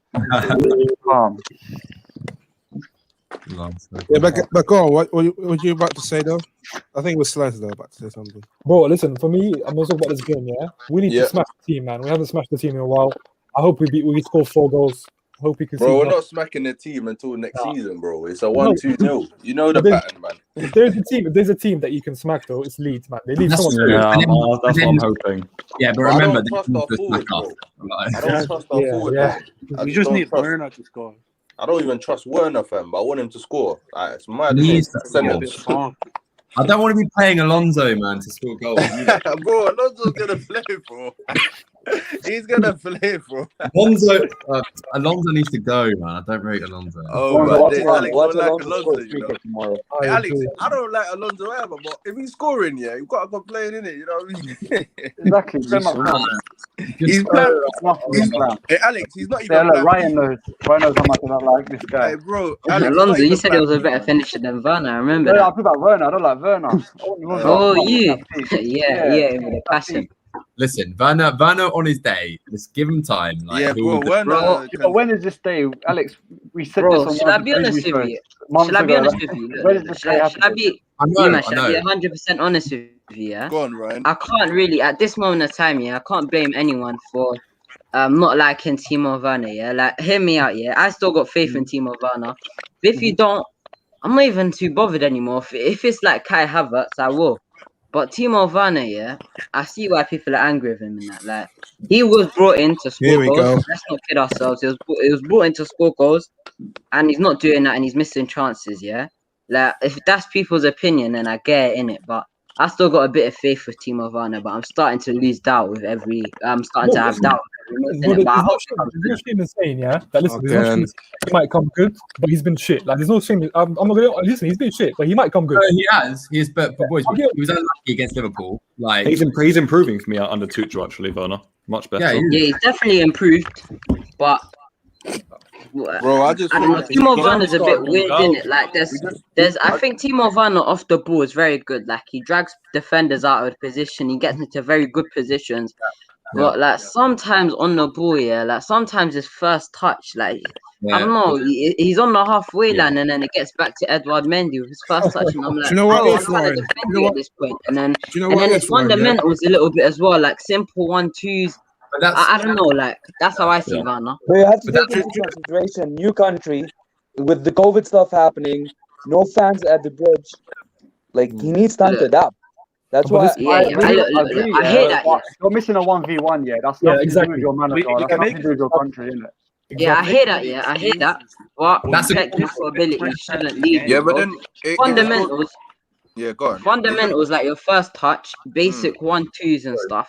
That shouldn't. Yeah. Yeah, but it just goes back to the recruitment. Like, did he fit our profile? Did we need to get a Timo Werner, or did we need to get an aggressive striker? Initially, it was like Liverpool trying to get Timo Werner, but then they backed out. It was like Chelsea were rating the lead that took Timo Werner, but then I think I don't want to bring Lampard again on this, but I just think Lampard has downgraded him again. Well, he put him left wing. So how can someone put I can't like kind of check him with the left wing. I think it's the way you're playing him left wing. He's played left, right, up front, behind the strike. He's played everywhere, and he's still dead, isn't it? So, I don't want to hear this position crap anymore. Nah, it's just the way he was out. I don't mind him. Centre forward though. He hasn't had a run centre forward, bro. He's always played left wing, bro. Like sometimes as a striker, why is Tuchel going to be like, "Calm, I'm going to play you up front next week"? True. Like, how can you trust him? True. I just think this season's valid. Void for a minute is void. You just got to forget about this season. Just keep doing your work rate. Just keep doing your work rate and whatever. Next season is a big season. If he doesn't show up next season, then he hasn't even got the injury excuse like Pulisic, because this guy's always fit. So next season is a very big season for Timo Werner. We just got to play to his strengths next season. Next season, if he doesn't do well, then I don't know. We should sell him. JP's asking. Next season, that's what I mean. These lot want to. Go on, Alex. Alex. I'm saying you lot want Alonso to be playing front three. That's your predicament. Alonso, nah. I'm not making. Don't you dare. Do there. Put Alonso up front, bro. Are you not? He'll score, bro. I promise you. Put him up front. He will bag 2 goals. He probably will. That's the worst part. He will bag goals, as a left wing back. So imagine up front. Wait, he was 3 on goal against Everton, though. Did he score? Yeah, he's allowed to miss a few times, obviously. But not bro, his conversion is nuts. His conversion is. Say you're a defender, yeah. Say you're a defender. You're tracking the strikers, the wingers, yeah. It's just that Alonso always finds pockets of space and he finds to run in. So if he's a striker, defenders are gonna be on him. Bournemouth when he bagged 2, fam. Do you remember that? He bagged 2 against Bournemouth. Yeah. Nah, but game, you know. Nah, because he's a left back, though. Because if he's a striker. The defenders are going to focus on running. He can just make runs from deep and no one picks him up because they think he's I'm talking about Alonso as a front three. I'm so baffled. Now, all jokes aside, innit? Obviously, he shouldn't play front three. But last 10 minutes, if it's 0-0, put him. Right. He plays front three. If he plays left wing back, he's still up in the front three anyway. So not even about position. Bro, he's back a goal, man. Right now, I'd rather trust Alonso to score over Werner, bro. As mad as it sounds, bro. I want Alonso to go up front because I know even if he's missed, I'm like, right, he's a defender anyway. So it doesn't matter. Right. Why don't we all go front three against Leeds? Why don't we go for score predictions? Because no one's said it yet. We're all saying about what we want. What about score predictions? That's the next BLUESFANS TV video. Should Alonso be up front? I'm going to do that. I'm going to invite you to come on as well. Whoever says I'm only going to invite people who says he's going to do it. Bro, put him up front, bro. Nah, last season, yeah. You know, Jorginho's our top goal scorer. Do you know how peak that is, bro? Yeah, that says it all. Toyed with Tammy. How mad that is. When someone told me that, I was like, what? Jorginho? He hasn't even played a lot. Yeah, bro, he's missed penalties as well. That's the worst thing. He's missed like 3 penalties. Against Arsenal, that one pissed me off, you know. That one pissed me off. He's so average. I can't believe we spent 47 mil on a striker, and we're in April. Well, no, March. We're talking about playing Alonso up front. Like, what's going on? Bro, it's peak, bro. You can't, bro. Pulisic is already feeling a type of way, seeing Werner miss all these chances. Stick a left wing back. Nah, that's gonna be. Imagine you're a left winger and you got your team top 4 last season, and then you see someone who's continuously missing chances. He was brought for a lower fee than you, and you're on the bench. And you're at Pulisic's best ability. I think he's definitely one of our best players when he's not getting injured and he's on form. And then you see a left wing back. He just can't stay fit, bro. But who's everyone's ideal front three though? Like all jokes aside, Alonso's not playing. You think I'm joking about Alonso up front? No, Sammy. It's Banner, innit? Last 10 minutes, why not, innit? Fuck it, innit? Yeah. I've got one. I'll mute you right now, bro. There's one game one is playing. It's definitely Leeds, bro, because their high line. that's one as Why would you want to play Mount against a higher line team, Ryan? We need pace on. You need someone to... But Mount is not slow, you know. He's not slow, you know. No, he's not slow. Nah, he's slow. Wait. We have to play Mount. We have to play Mount. He's not slow, you know. Because he's not playing it. Exactly. One, because he's not playing Atletico, and two, because he's our best player. Bro, you see what it is? You see what it is? The guy has a passion for scoring goals. He doesn't have a passion for coming and defending. So if he's bombing in the box, that's where most of his top speed coming from. When he's running back, he's not that fast, bro. Yeah, but he's good at press, though. He's good at press, man. Like, you see where Mount, against Southampton, he was doing some tricks, I had to rub my eyes and thought, I thought that was Pulisic doing them tricks, because I was like, Mount, where did these tricks come from? Like, I was just shocked. I was like, Mount, like, he has got something in his tank, innit? You know what I'm saying? He's got a bit of skill, not like Pulisic level, but he's not slow, innit? He's not slow, innit? He's got a bit of pace. Nah, Mount is slow. He's not slow. But you need Mount, bro. Tomorrow, I won't be shocked, because he's gonna play tomorrow. I think it's gonna be Mount. I think it's just the third position, man. I think it's Mount and Havertz definitely playing. I think Adoy might play wing back, and then I feel like the third position between Pulisic, Werner, and Ziyech. I think he'll pick Pulisic and Werner. Nah, bro. You know why he won't pick Adoy wing back? Because you see, Tuchel, he likes to analyze the opponent. So playing Adoy wing backs is kind of dumb against Leeds, because you know Leeds is gonna they're attacking in it, so you got to play like a Reece James right wing back, so that you have to counter press that. I'm not gonna lie. If Reece James plays right wing back, I think it's definitely gonna have to be Adoy, Mount, and Havertz. Then say that again, Pablo. I prefer when we play James right wing back. I like the idea of Hudson-Odoi, but I really with James wing back, bro. I'm a massive fan of Reece James. He doesn't bomb enough, like. Yeah, but he completely deals with the opposition. Do you know what I was thinking of? Yeah, you're right. I was thinking, why don't we play Hudson-Odoi at left wing back? Would that ever work? I wanted to see that, but he did alright against Wolves because he saved us. But you see, I think the problem is the left centre back is Rudiger in it, so I want to see that. Though. I think we could see that, because then whenever he's playing right wing back, he's not even playing as a wing back. He's playing as a winger, and then Aspie's covering for him. So hey, do you know I don't know. I want to see that, but I don't know when, man. Do you know who should never play in the back three? Zuma, bro. Don't ever play Zuma in the back three, fam. It's scary to watch it. Just never in the middle of a back three. Yeah, he actually did well against Everton. When he was touching the ball, bro, just not in the middle of a back three. Middle of a back three, that's a disaster. Bro, don't even put him left centre back, bro. His left foot don't work, man. Don't do it. Yeah. I was worried about him left centre back. He had that left foot was wonky, bro. I was scared. I play him in the back four, bro. With Thiago Silva. I'm trying to say, we need to be playing Zuma though. Why are we not playing Zuma? Zuma in the air. Like,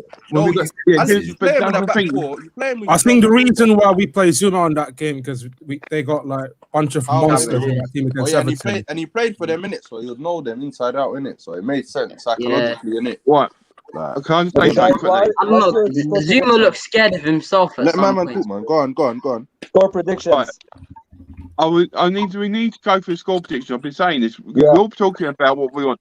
Let's go for score predictions. No, everyone should know what we want. Score predictions. That's one thing. One of these programs we were supposed to be doing score predictions, and no one said it yet. And now, 40 minutes in. 3-1. I said it'll be 1-0 or 2-0, bro. If we score 4, I'll be shocked, bro. I'll be shocked. Then Werner's got his shooting boots in it. You know what I mean? Like, I'm saying 2-1 Chelsea. Something like that, innit? Like a 2-1, like 2-0. Get early goal, sit back. Need to keep it clean sheet. Yeah, I would prefer keep clean sheet. Yeah, I'll take 2-0 all day. We definitely could, to be fair. With how impressive our defense is, we could. We still got Champions League, so I don't want to burn out. Do you know what's funny though? Our identity has always been defensive football. Like, when are we actually gonna mold into this attacking branded team? Like, it's always been defensive. Like, I just think we need to pray the chances fall to Havertz, not Werner, because Havertz is composed in front of goal. If you saw him at Leipzig, like Werner's finishing was mostly just smash it in and hope. Havertz has some mad composure in front of goal. I reckon we did play attacking football under Carlo Ancelotti. He was banging goals in. That's it. Yeah, you're right. So Ancelotti, but the thing is, Ancelotti, the reason why we did that is because we was defensively sound. Since them days, we haven't really been defensively sound all the time. Until we get that defensively sound, we can't go to this expansive football. Now we've got this defensively sound coming under Tuchel. next season onwards, we should be able to start with the expensive football, and that's why I think Haaland is the one player that he wants to get in for that reason. That'll be key. Because to be fair, we are still playing offensive football now. You know, teams don't have shots on target against us. We have all the possession. Yeah. I just think we need. I think every time I watch us, I just think I'm really impressed with how we're playing defensively. I like the transitions. I really like the style of football. Actually, the passing is the touches are really quick. We just need to kill though. We need to kill in the final third. As a fan watching, I just want us to score more. I want the game to be done by half time. Exactly. That's it. That's it. I just want it 3-0 half time so I can do something else in it. So I know, we've won in it. Do you know what I'm trying to say? Yeah, I think for tomorrow's game, I think it's important for us to kill the game off, and you know, just to get the main players off and be ready for Atletico. Right. We can't kill the game off the Leeds. We can't. That's not how they play. If you go in and win 2-0, like it's not going to happen. Yeah, like Leeds, that's not how they play. Like look at the United game. United defending for the last minute. Like it's not how they play. You're right, Alex, man. I feel but I've got to look at this game, and I'm thinking to myself now when talking to you lot. Like obviously we know Mount should be playing, and we know Jorginho should be playing. Now, we don't want to burn out for Atletico Madrid because that's a big game for us for the future. Yeah. So if we don't, so we won't want to play everyone. So I could see him resting Reece James or Hudson-Odoi be one of them to be rested. Yep. I'd probably say Hudson-Odoi be the one rested. I would say in the central defence, he'll probably rest Rudiger again, or he'll rest Azpilicueta because I think he'll Rudiger in. So one of them will be rested as well. Then you look at left back. Alonso probably be rested, and Chilwell will probably play. Yeah, Chilwell will play tomorrow. And you look at Werner will probably be rested because he won't want Werner to be burned out because he want him there for the Atletico Madrid game. So if you look at it in a central way, he's going to make quite a few changes. That's the great thing. That's the great thing. We make 5 or 6 changes every game. I feel like he might play Pulisic. Because if he plays tomorrow and he plays shit, then he can go to the media and be like, look, this is the reason why I didn't play him all the time. Do you get it? So it's up to Pulisic. If he does play, you got to perform in it. You know what I'm trying to say? Like, but we don't know. These ankles or something might break, and it's like, oh, fuck's sake. The thing is, the league's so tight, though. Like, I don't think we just see it as a casual game. The league, I agree. This is a match tomorrow. I know what you're saying about like resting players, Atletico Madrid, like big game. I get that, but we got to be realistic. Are we going to win the Champions League? Well, we're going to get top 3 with current trajectory. Yeah. So we've got to focus on the league, in my opinion. Like, I know that's not a popular opinion, but I think if we get to the quarters and win it, then we got every chance in it. Like, then I can start saying, we got a 25% chance in it. You know. Do we actually think we got? You think we got a strong chance? I think we got an outside chance. When we won the Champions Leagues in 2012, we lost 3-1 against Napoli on the first leg. We had in my opinion, that's one of the deadest Chelsea teams we've had. Well, not compared to this one, but we somehow won the league. Yeah. We had Barcelona, Munich. We won the league, so we always have hope in it. Alex, you never know, like football's funny, like. I know. Also, some of the teams that have gone through the Champions League already. Atletico 5-0. Like, that's how weird this club is. Some of the teams that have gone through, Porto, Borussia Dortmund, this Liverpool aren't that impressive. Who else went through who aren't that good? Teams are going through who aren't like that exactly. Look, guys, but I just still think it's between Bayern and Man City. I do exactly. It's those two. If we beat Atletico, who for me, by the way, were one of the favourites, I put Atletico behind Bayern and Man City this season. If we knock out Atletico, then you know what? Anything's possible. Did we all think 2012 we were going to win it? No way. Even when we'll be in the same position we are in now. And what Alex said is correct, but we've got to do both. It's both games. We've got to look at it. Both of them important. And I think we've got to balance it. Because though, like 2012 final, Drogba not been playing, then we didn't have a chance. We had no chance. And in 2012 we had Lampard, John Terry. The spirit was crazy though, because we conceded on 83 minutes? We conceded. Shut down. My body shut down. I was like, yo. Yeah, it was trying to try and have it. Then then my body comes alive again. I was like, right, come then. And then he concedes the penalty. and then Robin misses, innit?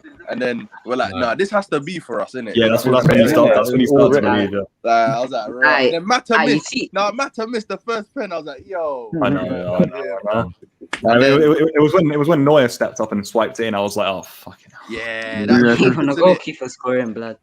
But you see with Tuchel, yeah, I think he'll be hungry for the Champions League because he was the better team against Bayern in the first half. They were ripping Bayern. It's just Mbappe and Neymar let them down in that final, fam. They turned into frauds, bro. They did their inner Chupo molting. It was peak, bro. So I think Tuchel will be hungry, bro. He'll be like, who's Chupo Molte's agent, bro? I swear. Who's his agent? Who's that guy's agent? I need me an agent like that. Are you mad? Imagine being shit, yeah, and just securing mad deals. Bayern, Paris Saint-Germain, like what? You got a mad agent. Who's still left in it then? On that screen? Chelsea. Right. Atalanta, Chelsea, Atletico. Who else? Yeah. Bayern. PSG aren't that amazing as well, by the way. Yeah, Liverpool next round. But they're still good teams. You know what I mean? Unpopular opinion. They have Neymar and Mbappe. But by the way, PSG against Barcelona completely collapsed in the second leg. Completely. PSG got outward by the skin of their teeth. I know it ended 1-1, but that could have been 6-7 for Barcelona that game. It could have been. You know what's funny there? You know what's funny? Imagine Tuchel gets wins the Champions League with Chelsea and he beats PSG after getting sacked for not winning the Champions League. That would be beautiful, man. That could have been me. Nah, but it's different now, innit? The atmosphere is different. Yeah, but think about AVV. Man lost against Napoli 3-1 and said in the post-match, he was like, I chose my best team. And Di Matteo comes and wins the whole thing. That's so deep. Player power has always been a factor in managers getting sacked, innit? Lampard was even part of it, so it's kind of it's ironic, innit, that he got sacked by player power, innit? You know what I'm saying? Because he was part of the Andres Villas-Boas sacking. He said that he was too inexperienced, so. Was Andre Villas-Boas' first game, was it like 5-3 to Arsenal or something? Yeah, we lost against Arsenal. I remember that, Van Persie hat-trick. Like, I was pissed, bro. Bro, that was weird. I was just used to seeing like 3-0 to us, 1-0, 2-0. I saw the 3-5. I was like, bro, what's going on? Before I forget, if you haven't done so, tonight there's a youth game, Chelsea youth game. If you should watch it, everyone should watch that game because there's going to be quality players that are going to be on show. Is Gilmore playing? The development squad, is it the under 23? Sure. It's under 23 against Everton. I think Everton. He'll probably play Gilmore and Angelin will probably play that game. Adrian is definitely playing. I think Livramento is definitely in. Henry Lawrence is back. And there's a few others as well.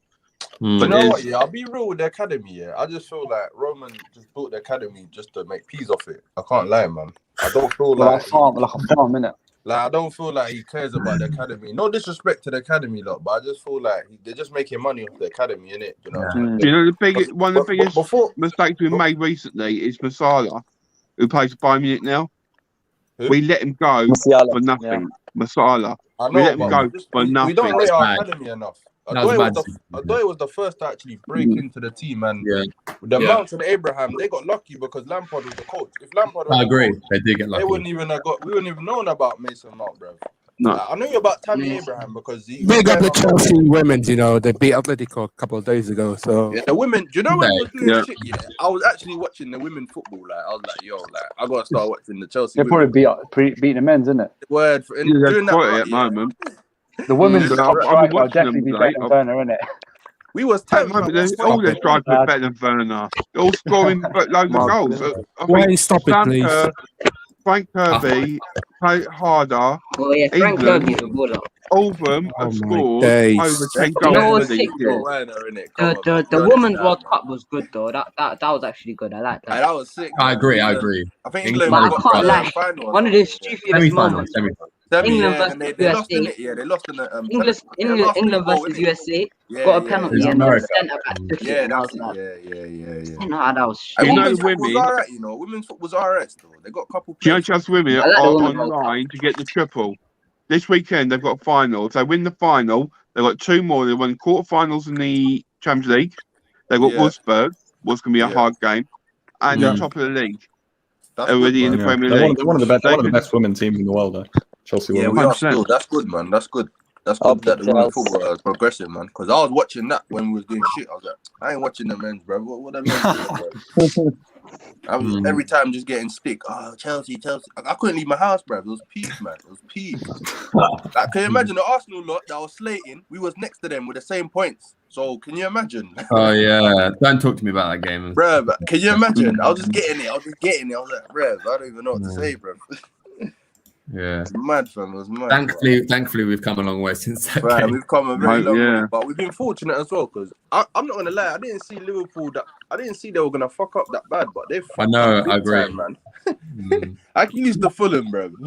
Also, I didn't think West Ham would do as well as they've done. I'm not gonna lie to you, like, West Ham challenge. West Ham, they're in fairyland, bro. They're gonna crumble. Don't worry, man. They're you gonna think? come back down, bro. West Ham's a pub team. They're local to me because I live in South East. So West Ham is just. I know all their fans, man. Like we always banter. What part of South East you from? I'm from Woolwich, you know. Oh, is it? Yeah. But West Ham, so because when I go to DLR, West Ham is just, you get it? It's not too far from man, innit? Stratford. So I'm just bantering their fans. So I'm like, you lot, and they're just giving it. Because you know when they're on top of us, they're just giving it to man. I was like, bro, we'll come on top of you, man. Allow it, man. Then it's jokes, innit? It is jokes, innit? You know what I'm saying? Boys, who do you think top four? Top four? We will get top four. Apart from Leicester will come out of top four. I think Leicester will come second. Who comes second? No, I think Man U will come second. No, United will come second. We'll be second. FA Cup, low key, finals in Champions League. Low key. I'll say it from the start. Finals, really? That's a lot of bold statements, but fair. Okay. Low key. When Tuchel's first That's it. You see, one football's funny. I'd be shocked if we're in the second, to be fair, and the fact that I know why we're saying that. I won't be United look dodgy as well, innit? Bro, I won't be shocked if we finish second. United and Leicester are going to drop out. Honestly, it depends on what they do. United just beat City. Why do you think they're going to United? Bro, there was mate, there's no way they're going to finish above us. I think, boys, I think you just hate United. Fair play, so do I. But I think they're going to finish second. I agree with that. Bro, they do it all the time. They play dead, and when only jobs on the line, we like let's turn up, and then all the pressure goes down, and it's like let's go back to the old ways. How's Man City losing to Man United? Like, what the fuck? That's a conspiracy, bro. That's not something wrong. Boys, how is Luke Shaw like playing up the pitch? Exactly, like, bro. That's conspiracy. They're helping each other out. Yeah, Man United fans are gassing him so much. Best at the moment, better than this guy, better than that. And I'm like, bro, that one good season in 7, bro. Luke Shaw's a rugby player, bro. You seen his size, fam. He should play rugby, bro. Like, he should allow it. Luke Shaw should allow it, innit? Do you know he's a Chelsea fan? Yeah, you know Luke Shaw's a massive Chelsea fan. Yeah, he was from Twickenham. Is he? He's from Londoner, you know. Twickenham. I heard his Mayans. Near Mayans. He's a Twickenham boy. He's a Twickenham boy still. He saw Maguire's miss last night though. That was that is in the team of Varna, blah. I didn't watch the game. I just saw a clip of it, and at first I thought it was Maguire like clearing it out, and then I thought AC Milan. He's actually shooting. It was that bad. Do you know what the most funny thing is? He's cost more than Werner, and then everyone had a case on me, but Timo Werner missed against Leeds. Timo Werner's a striker, bro. He's a centre back. But still, though, I want to say something. cost more than Timo. Nah, bro. That's a good point, though. That's a good point. Premium game. Yeah, but if my centre back's scoring, I've got a big problem, you know. If my centre back's my top goal scorer, I got a mad problem, bro. You know what I'm saying? Like, yeah, look at Zuma. Our register is our top scorer. Our register, the guy that everyone just like with Jorginho, I'm divided in it. You know what I'm saying? Like, I don't dislike him, but he's not my favorite. I love him. Like, I see why he's in the team, but then sometimes you need to clip the ball forward, man. Because Timo makes some good runs, but he just I don't know what he's on sometimes, innit? But I don't know. You like him, yeah? I really like He's Jorginho. alright still. Because Yeah, last me too. season, people were booing him. I remember going to the stadium. People Oh, were I booing can't him. stand that. Right, that's deep, man. No, but do you know why they're booing him? Because like I don't think he doesn't track back. Like he's a bit of a lazy player. That's always been my criticism. Yeah, But I think he does like physical attributes, but I just think it's with him in it. He just like relies on his positioning to make yeah, tackles and positional, get innit? him He close. plays football with But I his don't know. brain, I feel innit? like Jorginho's one of them players. yeah, Yeah, I like that sort of player. whenever he does good, it doesn't look outstanding. But when he does bad, it looks terrible. Because like when he's getting dribbled past and he's always passing sideways, or if he has a good, it will look terrible in it. But Yeah, if he has a he good actually game, is a register. He's a register, innit? Boys, I've He's got to a go. register. Good guy though. It's got to go. See Yeah, you later. Alex, take care, man. Yeah, like, Cool, nice one. Guys, I Thing want to say with something controversial. Go on. Go on. Bruno Fernandes is overrated. Yes, he's not doing it in Most big of his games. goals are penalties. Low key it Hey, is. bro, you see with Low this key Bruno is. thing, I don't watch We United. aren't innit? in the position. I don't really watch United, but every time like I'm hearing United, he's scored or he's assisted. So I don't get what they want from him. Like he's not doing his job. What is this overrated? Like, And he's missing in the big games. So Yeah. nah. but is Zero he not goals doing? against the Celtics. Is he not doing his job? Because without Bruno him, where would they Fernandes be, is the bro? best player in the league. Nah, he just doesn't do much other than his goals and assists in it. I Like, don't really watch United. So that I thing don't is know, the innit? thing is that's what football's all about, isn't it? The goals and assists. I kind of agree. Whenever I watch him, I don't think like, oh, Bro, what a I'm player. like, But what's his Exactly. like? Why and are then they hating and then him? come the Like, end of the that's game, like a lot come of the end of the players game, and Man that. United won That 3-0. He's got 2 and bro, assisted the other. bro, Nah, Pablo, but trust like me. the I'm thing like, is, yeah, why are they so Where's there greedy, so much Man of an United? agenda on that, man? I think it's just they haven't even got X factors like that. Like when I watch Bruno, I know he's capable of a goal or an assist, but Yeah, I don't but watch him. And like Ryan, when I used to watch, right, like, when he you just take doesn't have someone an X that factor. I does agree. like He scores or doesn't. assists every other game than someone that doesn't hardly involved in a play, what would you rather take? You'd rather take someone that scores and assists. So I don't get what these United lot are moaning about. Because if we had Bruno, we'd Nah, but probably be it's up in easy. the It's table, easy bro. to get him out the game. It's just most times little teams. They what's it called? If you have a big team like us, we can stick Kante on him and he's out of the game. Like under Herrera, Mourinho stuck under Herrera on Hazard and Hazard still But Hazard bro, still done him. But because of Bruno, they got top 4 last season. So what is it? yeah, I I think don't he's get had this a good Bruno hating. impact. I'm not denying his impact, but as a player, I think he is a little bit overrated. Look, when I say overrated, I mean like people compare him with De Bruyne. Oh no, Yeah, that's different That's food, what man. I mean. He is a The good player. Bruyne's through ball is worth 10 million. You know, just putting it out there, innit? The Bruyne's through ball is worth 10 million pounds, man. Yeah, that's how mad the Bruyne is, isn't it? But I think Bruno's impact's been good though. Like I think it's just that the Man United team he went into was spineless in it. So Bruno would just ask for the ball and try to make things happen. And even if it doesn't work out, it just like patterns up his players. So he had a good impact. But if you take that out and you just look at him as a player, people overrate him a little bit. I don't watch United because, bro, as long as they're losing, I'm happy with it. You know what I'm saying, fam? Oli can stay there for 10 years. I don't care. Now I watch most of United games and I never watch them, bro. I watch most of When they're United losing, games and when they're Ryan. losing, I'll put the TV on in it. But if they're not losing, I don't want to hear it, bro. Ryan, did you see him against AC Milan? Nah, I didn't even watch him, bro. yeah, he had a I watched sick the highlights. His assist. ball to Diallo. Tomori did well, though. Tomori did well. But I was Nobody in trying our to see team is what doing that Tomori ball was to saying. Diallo. right, Tomori go did on. alright, though. Like, nobody in our team is doing that ball to Diallo. Like. Yeah, Right, exactly. go on, That's Brandon. what we Go on, lack. Brandon. Yeah, no, We saying that just no one was doing need that like a ball. player like him. I don't think our midfield. yeah, has probably got no one Yeah, he's still. right still. He's right still.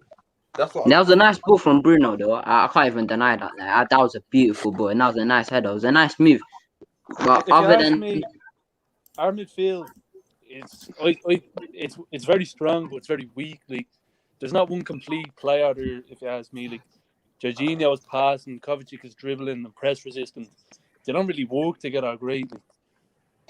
I want Do Declan you know Rice. what that is? Do you know what that is? Like, I feel like with Jorginho and that, I just think he needs to be more, move the ball a bit quicker. I think we've been crying out loud, being that he needs to be passed forward in terms of being him as a ball progressor and that.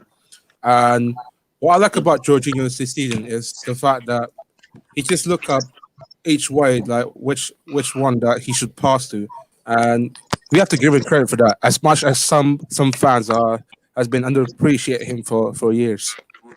I just think that he's good at controlling the game. Like he's good at controlling the tempo. Like he's a register. He is just a register. And a register is supposed to be the pass before the pass before the pass. So he's not supposed to be the actual creator. The register is like 2 passes before the actual pass gets to the striker.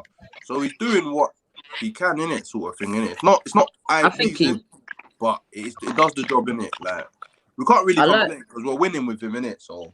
Let's just. I like Jorginho, yeah. I just think he needs to pass forward more consistently because people say Jorginho can't pass forward and he only passes sideways. That's not the case. It's just but bro, he just doesn't do it consistently enough. But Ryan, when teams are trying to trying to outwit us, and Havertz can't find those spaces or Mount can't find the spaces, how is he supposed to pass forward? Do you get it? If Mount is marked, how is he supposed to pass to him? The only option is to bring it out wide. So no. I'm not even like denying that. Like, I don't want every pass to go forward. I ain't no set 8, but like I'm just saying, and like more time when we're playing low blocks or when there's space in between the lines at times, and I just feel like he needs to try to break it more. Like I don't want him to be like every pass forward and every time take risk because eventually you're gonna get hit on the counter in it. So I just think 1 or 2 times. I think like Jorginho's, like you see Jorginho's trademark pass to like Giroud against Spurs, Werner against Southampton, Abraham against Watford. I think he needs to try that a little bit more. Like it comes every blue moon. I think he needs to try it at least like every 2 or 3 games. Do you know what it is, Ryan? I feel right now we just need to keep it the same because we don't get hit on the counter. We don't look like conceding. Keep it the same. Let's just hope that Tito finds his shooting boots and man, or Alonso up front. I get that. I think for now Jorginho's perfect. Keeps the ball retention, all of that. Doesn't take too many risks for us to get hit on the counter. But if we're looking at DMs in the summer and we're looking at like there's a guy called Locatelli in it from Italy, and he can do what Jorginho does, but he's a lot stronger. And he can break lines and he can pass forward. What about Kessie? Does anyone rate Kessie? Kessie from I do. I like but he was excellent last night. Yeah, he was good. He's a good player though. He's very strong. I think he reminds me a bit of power in midfield. You know,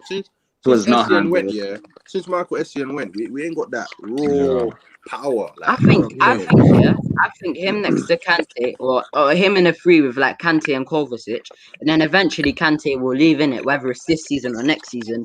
He can kind of fill in that DM role. So he just reminds me of our old midfielders, just a powerhouse. Can I cut to that, Ryan? When you're saying about him playing alongside Kante, are you saying that the fact that Kessie, are you meant like a triple pivot alongside Jovetic in that? No, not around. It's either in a 4-3-3 with Kante, Kovacic, and Kessie, or in a pivot with Kante and Kessie, or Kante can't play every game, so maybe Kessie and Kovacic. And I think Kessie can be a DM, a holding DM. Sounds a bit. He can be a holding DM, and he can be like a box to box as well. And I just think when he comes to the Premier League, I think he's got the discipline because most of the teams just play low block anyway. So he's got the 80% low block to go forward, and he's got defensive stability as well. So I think he's a good move. And I think he's got a good age, man. I think he's like 24, 25. 24, yeah. He's about the same age as Kante. He's not even hit peak, bro. He's a good age, man. Should get Kessie. Yeah, go on, Pablo. You gonna say something? No. I just checked his age. He's 24. He's 24. Yeah. Oh, that's good. Go on, Ellie. Go on, Ellie. Would you guys? Go on. You guys don't want Declan Rice? I do. No. I'm a big fan of Declan Rice. Bro, what West Ham are screaming, we're not going to pay. Bro, if Chelsea pay 80 M's for Declan Rice, I would be very annoyed. Yeah, to be fair, I was more a fan of Declan Rice when, I thought we needed him more when we were playing a 4-3-3 under Lampard. I thought he would fit perfectly in the lone DM role there. Now that we've got Tuchel, we've got players like Jorginho or Kovacic in there. I think they have way more importance now. So I don't know. I don't think Chelsea will do it. West Ham can do a 40-30 million. We can talk, but for 80 M's, don't be. They're not going to sell him for that. I think you can get players either better than Declan Rice, or you can get the same level or a little bit worse. Yeah, in the French leagues and the Italian leagues, and in the English team, yeah, if we give West Ham like 50 M's, they're gonna be like, nah, we want higher because they got the P's. But if we go to like the French league, yeah, like Tuchel, I think he plays for Monaco. If we're slapping 40 M's on the table, they're in financial crisis. They're taking that because they know they can make other gems as well. This is not a one in a lifetime guy. So I just think there's other options for better value than Declan Rice. The last time we signed a player from Monaco was Bakayoko. So yeah, we could have got Fabinho though. I don't know why we got Bakayoko. Could have got Thomas Partey. I wanted Partey, you know. Partey would have been. He even wanted to come to us, but we didn't put the money down because if we put the money down, he would have chose us over Arsenal. Yeah, he would have. I think it was Lampard wanted Declan Rice, not him. That's it. Yeah, that's it. But I think Anyway, Thomas Partey is. Thomas I don't know. I Partey feel like suited us, he's. man. He suited our play, man. I don't know. There's Guys, something I've about got Thomas to Partey that I've got guys. Big up to Wayne. I'm gonna head off as well, guys. Wayne, man. Every time. Follow him on Twitter and everything. Come on. I'm gonna head off as well, guys. Take care, man. Great chat. See you guys. Oh yeah, take care, Pablo, man. Anyone? I think this stream's not going to be long for a while, and I'm going to come to a bit of lineup prediction for tomorrow and score prediction. Line, I'm going to start for you. Lineup prediction. What kind of lineup do you want to see? Me? Yeah. So in goal, I'd go Mendy. The three centre backs is the norm: Rudiger, Aspi, Christensen. Two wing backs of Chilwell and Hudson-Odoi. The midfield, Jorginho. It's between Kovacic and Kante, but I would go Kovacic in it to beat the press, and then up front, Mount Werner and Havertz. All right, I'll go team tomorrow. Kepa. I'm joking. I'm joking. Oh, like you said, Kepa. I'm like, I'm out of here. Mendy, fucking three at the back. Rudiger, Aspi, Christensen. Midfield, I would go Jorginho, Kova. Then front three. This might be a mad thing. Pulisic, Havertz, and Odoi. That's what I'll go. And prediction, I have a 2-1 or 2-0. Yeah, Ali. Go on, Ali. Mendy, Christensen, Aspi, Rudiger. Midfield, Jorginho, Kova. Callum, Chilwell. And front three, Havertz, Mount, Werner. All right, Brandon, lastly. I'd put Mendy, Christian, Rudiger, Aspi just straight away. Then put Hudson-Odoi on the right. Wing back and Chilwell on the left, and then is it Jorginho and Mount who are suspended for Atletico?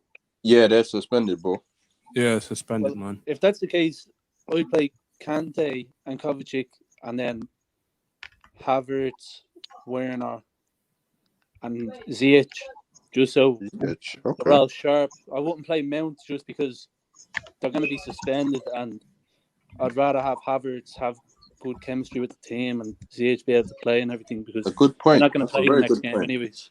And I feel like we're going to win this one anyway, so that's a good point. Yeah, low key. I would to see Mendy as Mendy, and then same backline as before Mendy, and then you can have like Aspi, Rudiger, and Zuma.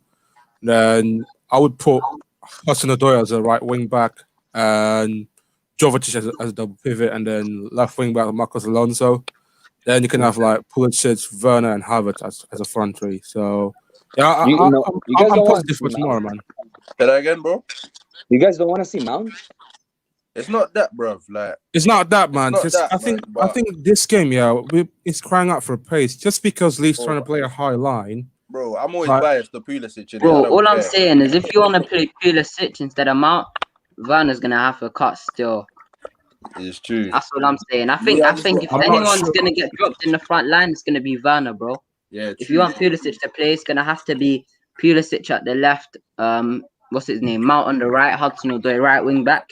And then, but I really like what's his name? Hudson-Odoi on the left, man. I think our front three in the future, Hudson-Odoi needs to be on that left hand side, cause he looks dangerous on the left, man. My dream front three would be Hudson-Odoi, Sancho, and Haaland. I just want to get into this final topic actually. Hudson-Odoi, like, because I just think again, I found this topic really a bit weird because I found that against Everton, Yeah. as a left wing back, as a left wing against Everton, he's so immense.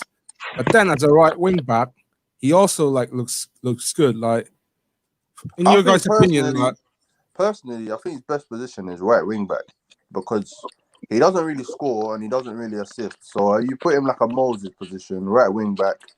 He does the job, innit? You know what I'm saying? But left wing, he does look good as well. But I feel right wing back suits him because of his pace. So even if he gets exposed, he's quick enough to come back. See, I agree with that. Yeah, but Reece has to play too. But you see with Reece, if you're playing Reece, you're trying to be defensively more solid because he doesn't give us anything going forward. He can cross a ball, yeah, but he doesn't dribble enough for my liking anyway. I feel like someone of that structure, you got to take the, like when Jorginho plays it into you, you got to take the game in it.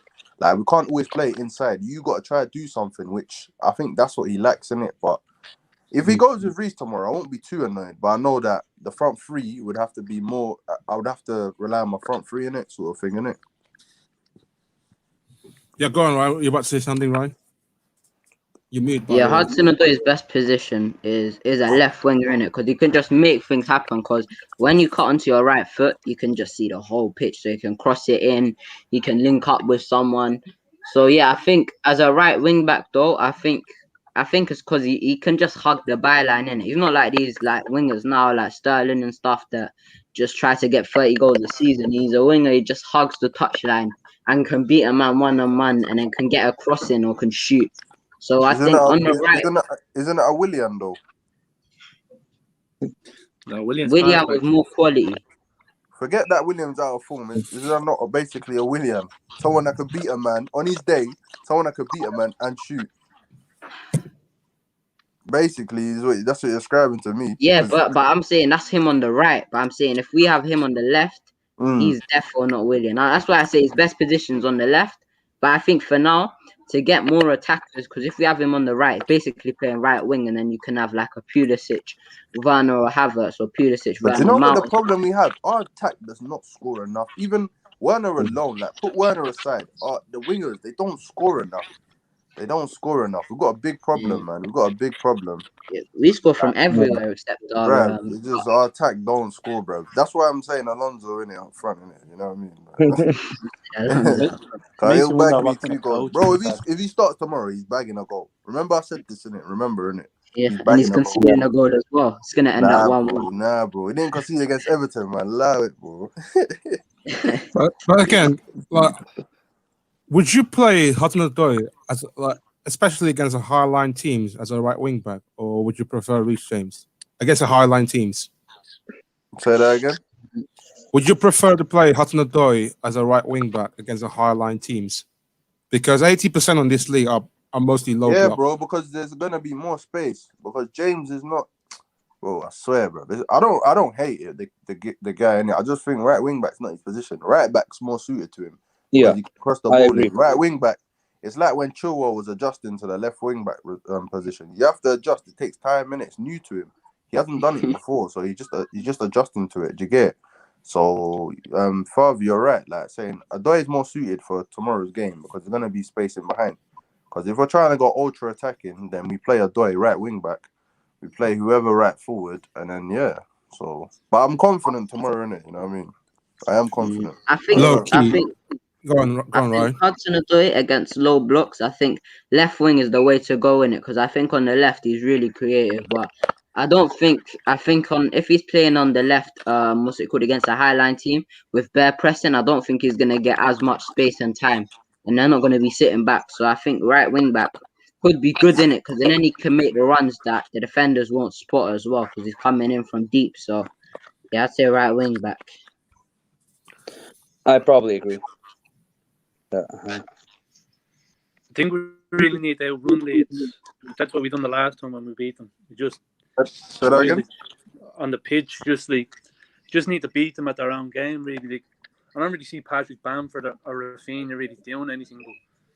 But Bamford scores goals, you know. Like he's not dangerous, but he can score. Do you get it, if that makes any sense? Like I don't scare. He misses a lot of chances, but he does But bag as well. He's all right, innit? He's all right. He's a decent. I think Leeds create so many chances that if he's not bagging at least one, there's serious problems. But who else they got? I don't really know a lot of Leeds players, you know. I only know Phillips, Bamford, and Bro, Harrison. all you need to know is their coach is Marcelo Bielsa, bro. That's all you need to know. There's some man, it's like Nagelsmann's Leipzig team, Marcelo Bielsa's what's it called? Is Leeds team. More time, it's just you need to know the manager, and that's it. And the players don't even. Yeah, it's got a system. The one thing about Tuchel is we can never predict what he's gonna do. So he just the lineup might even shock us. Like, you know what I'm trying to say. Can I say something? Yeah. Go on. Basically, see Tuchel in his press conference. Yeah, some interview asked him. What's it called? It's can Thiago Silva and Christensen's playing the same team as a back three, and then he was like, yeah, Christensen can play on the left or the right of the three, and then he said when we switch to a back four, them two can both play together as well. My man said when, never said if. He said when. So is that? Do you guys think that's hinting something or a little typo? Bro, he's going to a back four. Tuchel always plays a back four. He's never played a back three. He just seen a situation. He just seen a situation, and he. Johnny, come on, man.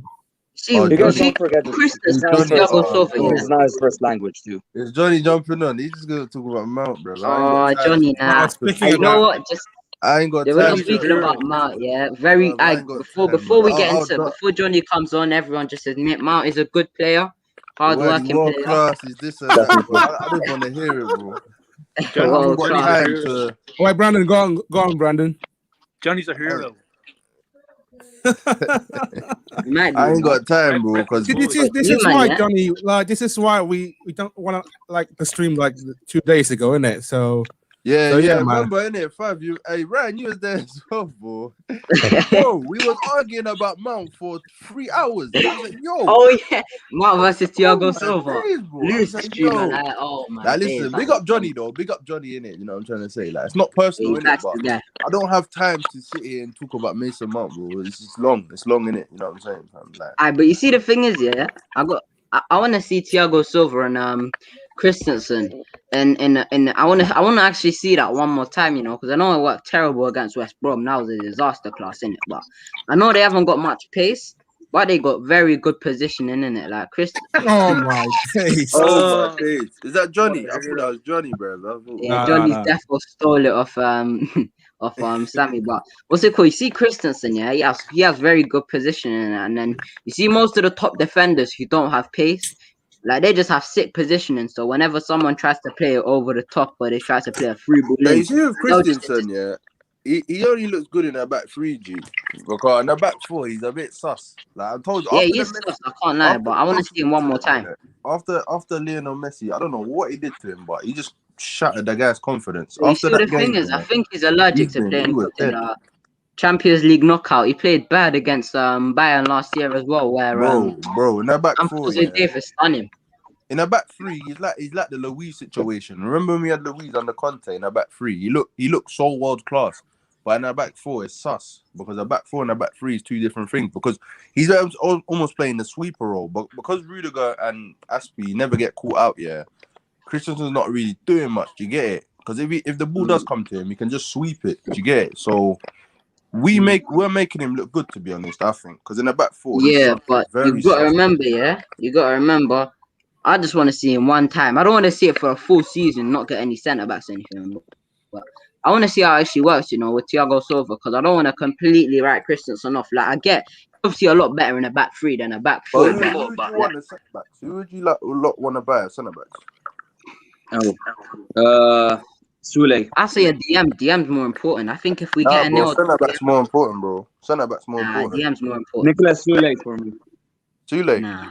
Yeah. It's very. Yeah, we'll probably get a couple of the German guys, innit? Because of Tuchel, innit? You know what I'm saying? But I feel like there's not. You see, with the football thing right now, there's not really great players out there. If that makes any sense. Like, that's why I say if we get a proper DM, then that's better because it's easier to find. Would you bring back Tomori? Personally, he's all right. I would bring him back. I'd love Tomori, but he's gone, bro. He's long gone. Marquinhos speaking about you like that, you're gone, bro. I said it on Twitter. and I said I hate to say it, but I think Milan will sign Tomori in the summer. You think? Yeah, they said 25 million, but then we can get Kessie in it, so we could see what we can do there. Because I want Kessie. He's a good. He's like an Essien in it, like power in it. We need because we look at our midfield. It's all right on the ball, but we need that power in it. We need to system players, it's all system players. Or even Paul Pogba, fam. If Paul Pogba is available, bro, I'll take him right now, bro. Imagine Pogba, Kessie, and Kante in one midfield. That would be illegal. Did I? It's strength. Like just saying them names alone is just strength. Bro, all I'm saying is you don't want to go into a 50-50 with any of them. But you see, Kessie, I just feel like what's it called? He's just got. You know what I have? Ndidi. Bro, I don't know, bro. I feel like on the ball he's not good enough. For them teams there, yeah, like Leicester. No disrespect to them, but we're trying to get the league, fam. So when we're linked with Ndidi, is he gonna take us to the league? I don't know, bro. I don't know, man. He might do a job. See, my thing with Ndidi is, look, you might want to replace Kante, in the future, and a lot of people moaning about Kante because he's not good enough on the ball, and people moan about that, and he gets dispossessed. I feel like Ndidi is basically Kante, who's taller and stronger. That's it. I don't know. Because on the ball, I feel like if he gets pressed, I don't actually think he's that good on the ball to break lines and stuff. I just think he's Kante who can win the ball back and is an animal in defense. But on the ball, I don't think he's all that, on the ball, bro. I just think that when Ndidi, I think, bro, playing for Chelsea is a big thing, innit? So I don't know, man. These Mickey Mouse players, like, no disrespect to him, but I want someone that's gonna come in and win me the league. I want the league next season. I'm tired now, innit? It's been how many years since we won the league? 4 or 5 years now, innit? I want the league next season, man. The money we spent. I don't get people who want Ndidi and stuff. Like people who slag off Kante because people say he's not good enough on the ball, and then you're begging for Ndidi to come to your club, and I'm like, whenever I watch Ndidi, I feel like he's always shaky on the ball, bro. Like I don't think he's comfortable on the ball. Like Frank Kessie is comfortable on the ball, bro. He just has arrows. Frank Kessie, bro. We was linked with Frank Kessie years ago. I don't know why it didn't go through. Like we should have got him instead of Bakayoko. That would have made sense. Would you take a straight swap, Frank Kessie for Tomori? Ooh. Yeah, because I do think Tomori is going. We'll give you Frank Kessie. It depends where Tomori's head at. If his head is actually gone, like you said, then cool. But I still feel like he's a good player. He's loving life in Milan. Because when he burst onto the scene, I was like, rah. He's quick, He's very quick. So and he's good on the ball. He's better on the ball than Zuma. So he just needs time, bro. He needs time in it. But will he take us to the league? That's another question. I don't know. So I don't know, man. I'll keep him though. I rate Tomori in it. I think he's decent. To be honest. I think he's decent. Speaking of Kante and Kessie, do you guys think Kante has been, overplayed this season? Or maybe like downgrade by Lampard? I think Wayne made a good point. Lampard was rushing players because his job was on the line. So he kept rushing players, bro. Because maybe Pulisic's form that's been so dreadful, maybe Lampard is to contribute to it because he was rushing people back. But then he's going off what people are saying. Like people are probably Pulisic and Kante have gone, right, I'm fit, and then he's played them and then they got injured. So it's like, you know what I'm trying to say? You're caught in two minds, innit? So I don't know, man. I do think under Tuchel he's doing well. You can he's playing him when he needs to. He's 30. 100%. Kante shouldn't be playing every game, man. We should play him in important matches. That's it. We don't need to play him against like a Burnley or something. We don't need Kante there. We need Kante when it's important. That's why I wouldn't play him tomorrow, but I'd play him against Atletico. I'll play him again. He has to play against Atletico because Jorginho's suspended. Take care. I think Kante has to understand that he's in that stage of his career where you're not going to play every game, innit? You know what I'm saying? You're going to have to chill, innit? We just play you when it's important. We don't need to play you against a Leeds because the Leeds are expensive football. So we just need men that are... You get it?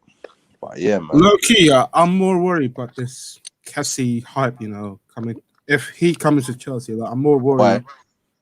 Why? Number one, is he going to be another top that Bakayoko player in that? But you know the difference between Bakayoko and Kessie? Bakayoko's got no technical ability, bro. He's just not. He's not even, bro. He's got no technique. But with Kessie, if you watch him, the way he receives the ball, the way he controls the ball, technically he's gifted and he's strong. So Premier League, you need to be able to be strong, and if you've got the technique with it, then you're blessed. Do you get what I'm trying to say? Like, look at Essien. When we had Essien, Essien was like Kante and Kessie put together, bro. Do you get it? So I feel like Kessie will be a good signing for us, man.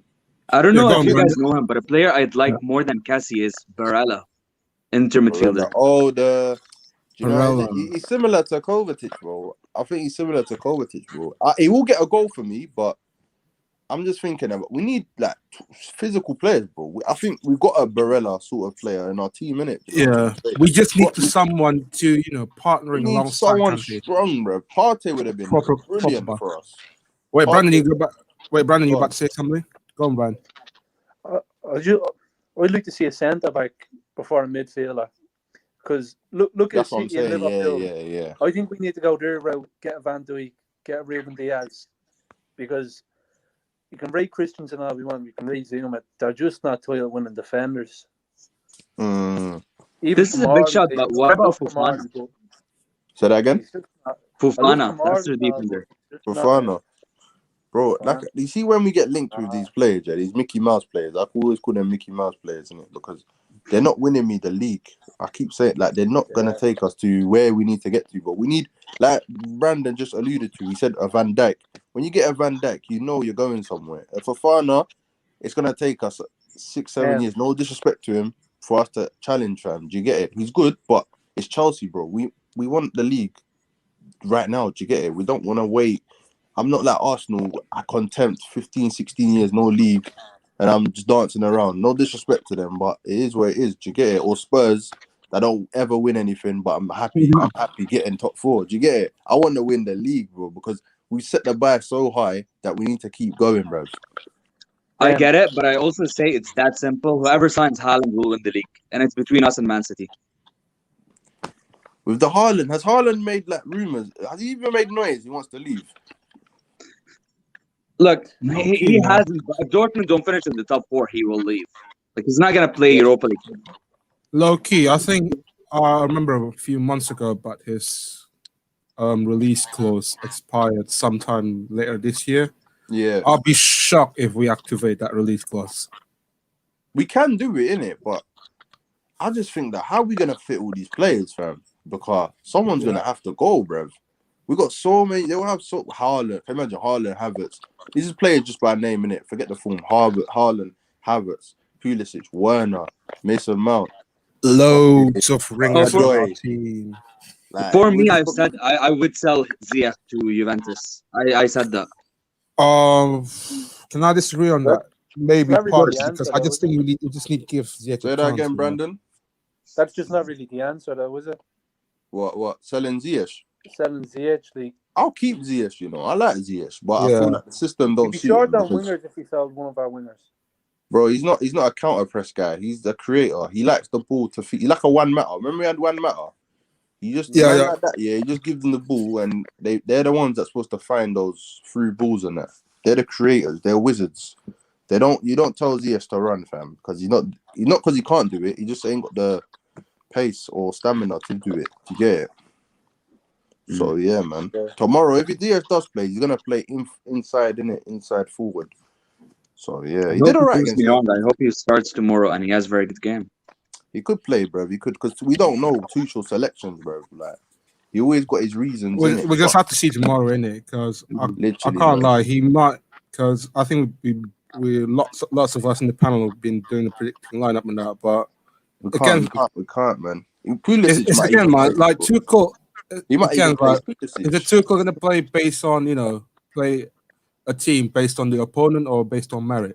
So it's a tough one, because I think if he plays Pulisic, that's just one for the media to go, yo. And if Pulisic flops, I don't think he's gonna play again this season. But it's like, yo, look, this is the reason why I don't play this guy, because right now I don't feel like he's gonna do it for me. So, but if he does well, then you get it. It's on Pulisic. It's on Pulisic, isn't it? You know what I'm trying to say? Like, I'm a bit biased to him because I do like him a lot, and I feel like on his day he's our best player. But can you know what the problem with Pulisic?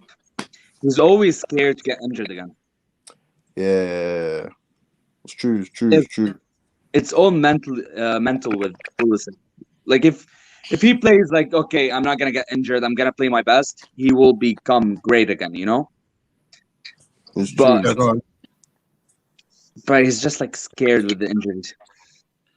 I wouldn't blame him though. Do you know his injury record? He had an injury record at Dortmund as well, bro. He's always been like that. Like he's fragile. Like I don't know, cause he looks thin as well. Like he just needs to bulk up a bit. He'll be all right, man. So yoga, man. Just hit yoga, man.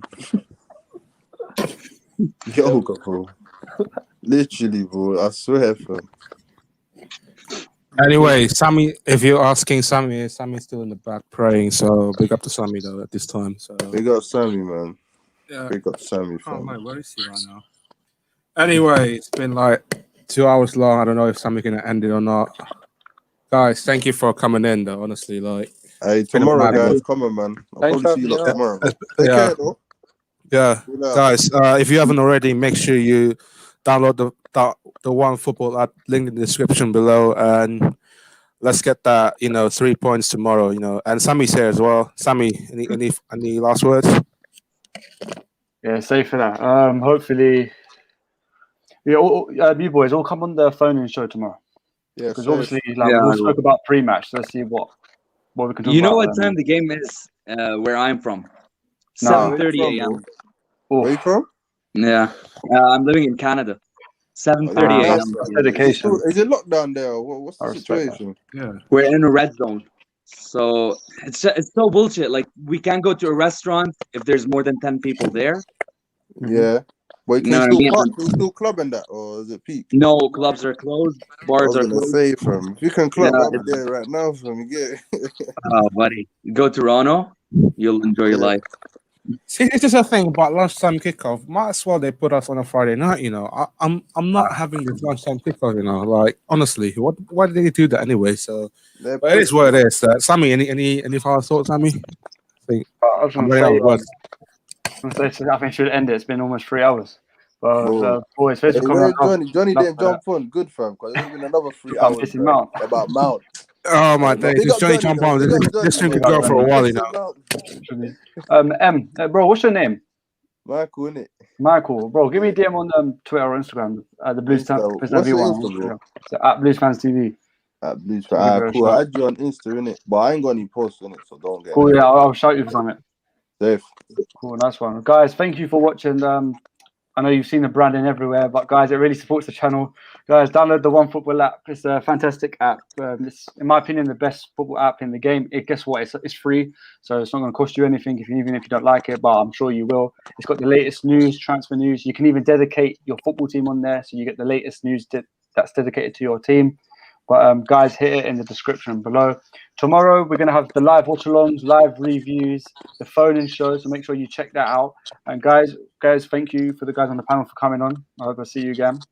Thank you, I want to do another announcement. Guys, me and Sophie are looking for a new presenter, so make sure you comment down below who you think would be a good presenter, or if you want to apply, hit us on socials. And I'm looking for new shows as well, guys. This is like the first time we've done a live preview. If you want, just let me know what kind of shows you want to see on this channel, and me and Sophie will check that up. But guys, love for coming on. Thank you for everyone for watching, and see you next time. Cool.